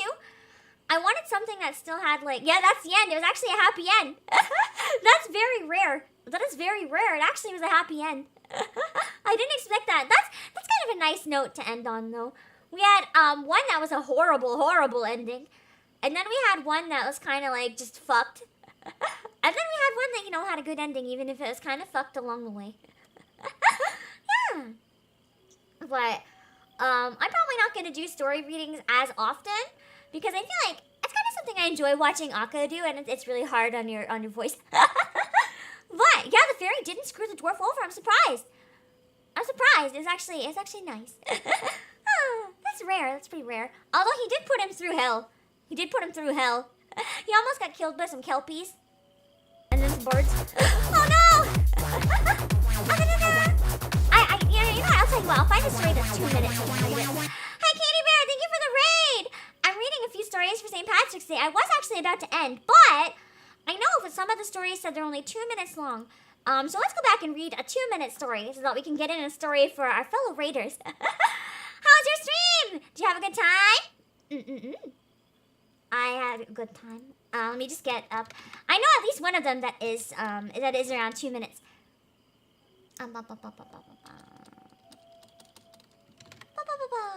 Hold on. Here we go. I can find one. Yeah, it's still a pretty rough time for the dwarf, though. We beat a bunch of bosses. Nice! I can't see it on my end with the type of thing I'm using to read chat. What did you play? I'm curious. That sounds like a good time. I'm going to read one more story, I think. I'm just going to find one that's relatively short. Hold on.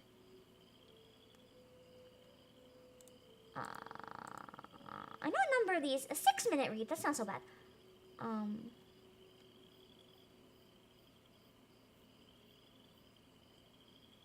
sec. One sec. This one's just a guy throws a rock at a castle, and then he gets attacked, and then he runs away. How stupid. You played Hades! Nice! I've been curious about that game. Let's see. More eyeball picking, please. Well, 2 out of 3 stories right now had both eyes plucked out. So, what is this one? The potato supper. How long is this? 4 minutes! Let's read the potato supper. Let's see. Oh, it's fairy one, too. Let's see. Let me just skim it.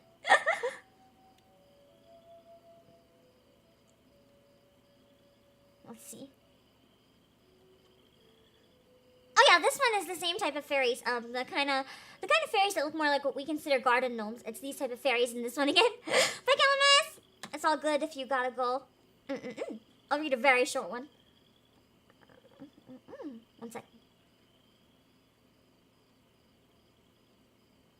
Let's see.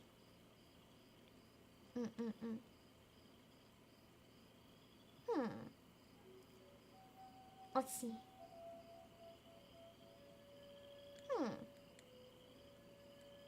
This one's weird. This one's like not a very interesting story. I'll skip that one. I'll find one that's kind of shortest though.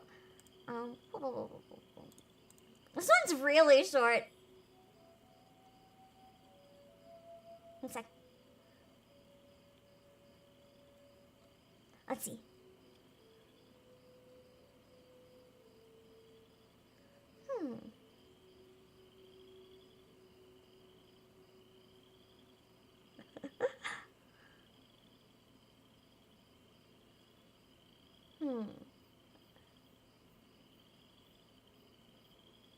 This one I think is just a folk tale. Like, it's really short. I think it's more like someone's story of what happened to them and then it got passed down. This one's only around 2 minutes. We'll read this one because I still want to get some stuff done and I want to go chill a bit for St. Patrick's Day myself after this. We're gonna read the story of the pig trow. It's just, this one is just a very short story about what happens when you mess with fairies. Fairy godparents! Sorry, I had to. I've been holding back all stream. Fairies! This story is the fairy godparents story. This is the story of the guy who saw the fairies and they did bad things and no one believes him. This one is great, so I have to read this one. It's really short. It's really, really short. It's basically just a summary instead of a story, but okay. Hold on. Yeah, do not mess with fairies. The last story was a bit deceiving. For the most part, you really don't want to mess with fairies. Okay. There's Crocker impression, thank you. I have experience seeing fairies and no one believed me, so that's why my impression's good. I am Crocker. Always have been Crocker. I used my fairy godparents when I finally got some for myself and wished to become an anime girl.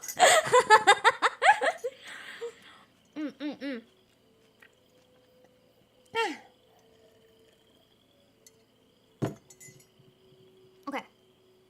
This one's quite short. In the beginning of the century, Hughes went as military substitute for a farmer's son. He got 80 pounds, a watch, and a suit of clothes.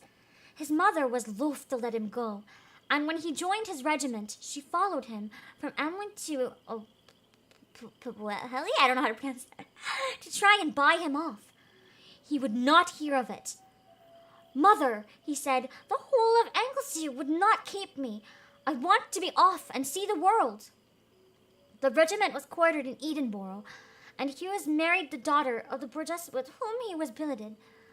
Thence, leaving a small son as hostage to the grandparents, they went to Ireland, and Hughes and his wife were billeted on a pork butcher's family in Dublin. One day, the mother of the pork butcher, an old granny, told them she had seen the fairies. Last night, as I was abed, I saw a bright light come in, and afterwards a troop of little angels. They danced all over my bed, and they played and sang music. Oh, the sweetest music ever I heard. I lay and watched them and listened. By and by, the light went out and the music stopped, and I saw them no more. I regretted the music very much. But directly after, another smaller light appeared, and a tall, dark man came up to my bed, and with something in his hand, he tapped me on the temple. It felt like someone drawing a sharp pin across my temple. Then he went too. In the morning, my pillow was covered with blood. I thought and thought, and then I knew I had moved the pig's trough and must have put it in the fairies' path, and the fairies were angered, and the king of the fairies had punished me for it. She moved the trough back to its old place the next day and received no more visits from the wee folk. That's it. So basically, she moved the pig trough in slightly the wrong place where the fairies like to pass through, so they decided to beat the shit out of her while she was sleeping and get blood everywhere, but she's not dead, so it's fine. She's not even hurt, just blood. They didn't really explain the blood. It could have also been just a fairy prank, like pig blood or something. But yeah, I think there's a big mix of fairies. Like sometimes they're just seen as pranksters, sometimes they can grant wishes. Most of the time, a lot of them grant wishes, but for prices you don't want to pay. But yeah, typical fae move, yeah. Seems like a reasonable response, yeah, maybe. But yeah, I got in one more short story, I guess.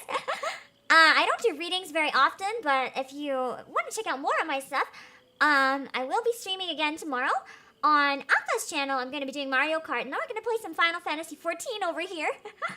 And that should be a good time, I think. Because I was going to do Final Fantasy today, but because of the PC release was today for Origins, we decided to switch.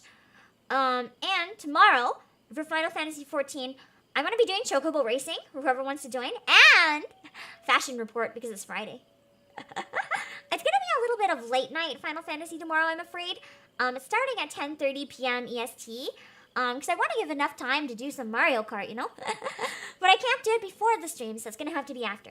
But anyone who wants to stay up late and play with me, I'll be here. I'm always up anyway. I just feel I'm sorry that's late for some of you.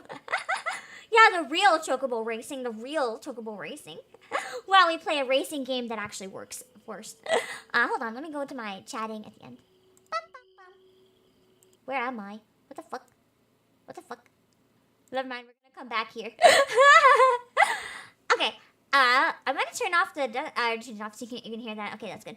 I'm gonna go check on who I can raid. But I hope you guys enjoyed the stream tomorrow, or today and tomorrow, but it was a little different than what I usually do. Whoa, there's a lot of viewers on YouTube. I didn't expect that. Wow, you guys liked that, didn't you? I don't usually do readings, so I wasn't sure if it was gonna be something people would like or not, but wow, that did surprisingly well. Wow. Yeah, late Friday I think is pretty decent, so I think it'll be a good time. On YouTube, I'm going to send you guys some Mavia playing Hollow Knight. And on Twitch, let me go to side. Sorry if you can see my cursor. I'm using some unique programs, and I don't know how to avoid that. That's fine. It's the cursor is the physical manifestation of where my brain is clicking. Okay, let's see who we can raid. I'm going to double check that they're actually still playing. Because I've raided some people recently and they weren't. Oh, Phoebe's playing Final Fantasy 14. I want to raid, but I don't want to spoil. I think it'll be okay. Let me check what she's doing. I'm gonna check very briefly so I can pop out if I'm scared of spoilers. hop on the raid if you don't want spoilers. Just in case. I know she's way ahead of me. I'm just watching an ad. Hold on. The cursor's the will-o'-the-wisp. Yeah! Okay, she's way ahead of me in a cutscene. Oh god, oh god. No, she's doing the Valentine's Day event. Okay, okay. The one that we just did, so that's totally fine. It's totally fine. We're gonna raid Phoebe, and I'll ask her if she wants to play with me someday. Oh my god, even Twitch is busy. Oh yeah, I just got a raid. Anyway, I'll send you guys there. I'll drop my links to Twitter, Discord, and all those stuff. If you want to check out more of my stuff, or see what I'm up to in between streams, be sure to check them out. And for those of you on Twitch, most of my stuff's on YouTube, so be sure to check that out if you want to see more. And I'll be raiding in one sec. Just give me a minute.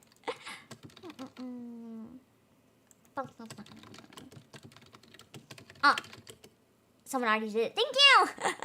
I guess I get hit with the cooldown. You guys just like seeing me get hit with the cooldown when I fuck it up. Anyway, I will send everyone off now. And go have a nice St. Patrick's Day. I'm going to go actually chill and do some stuff off stream for a bit.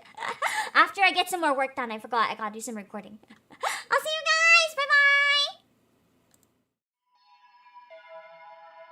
guys. Bye-bye.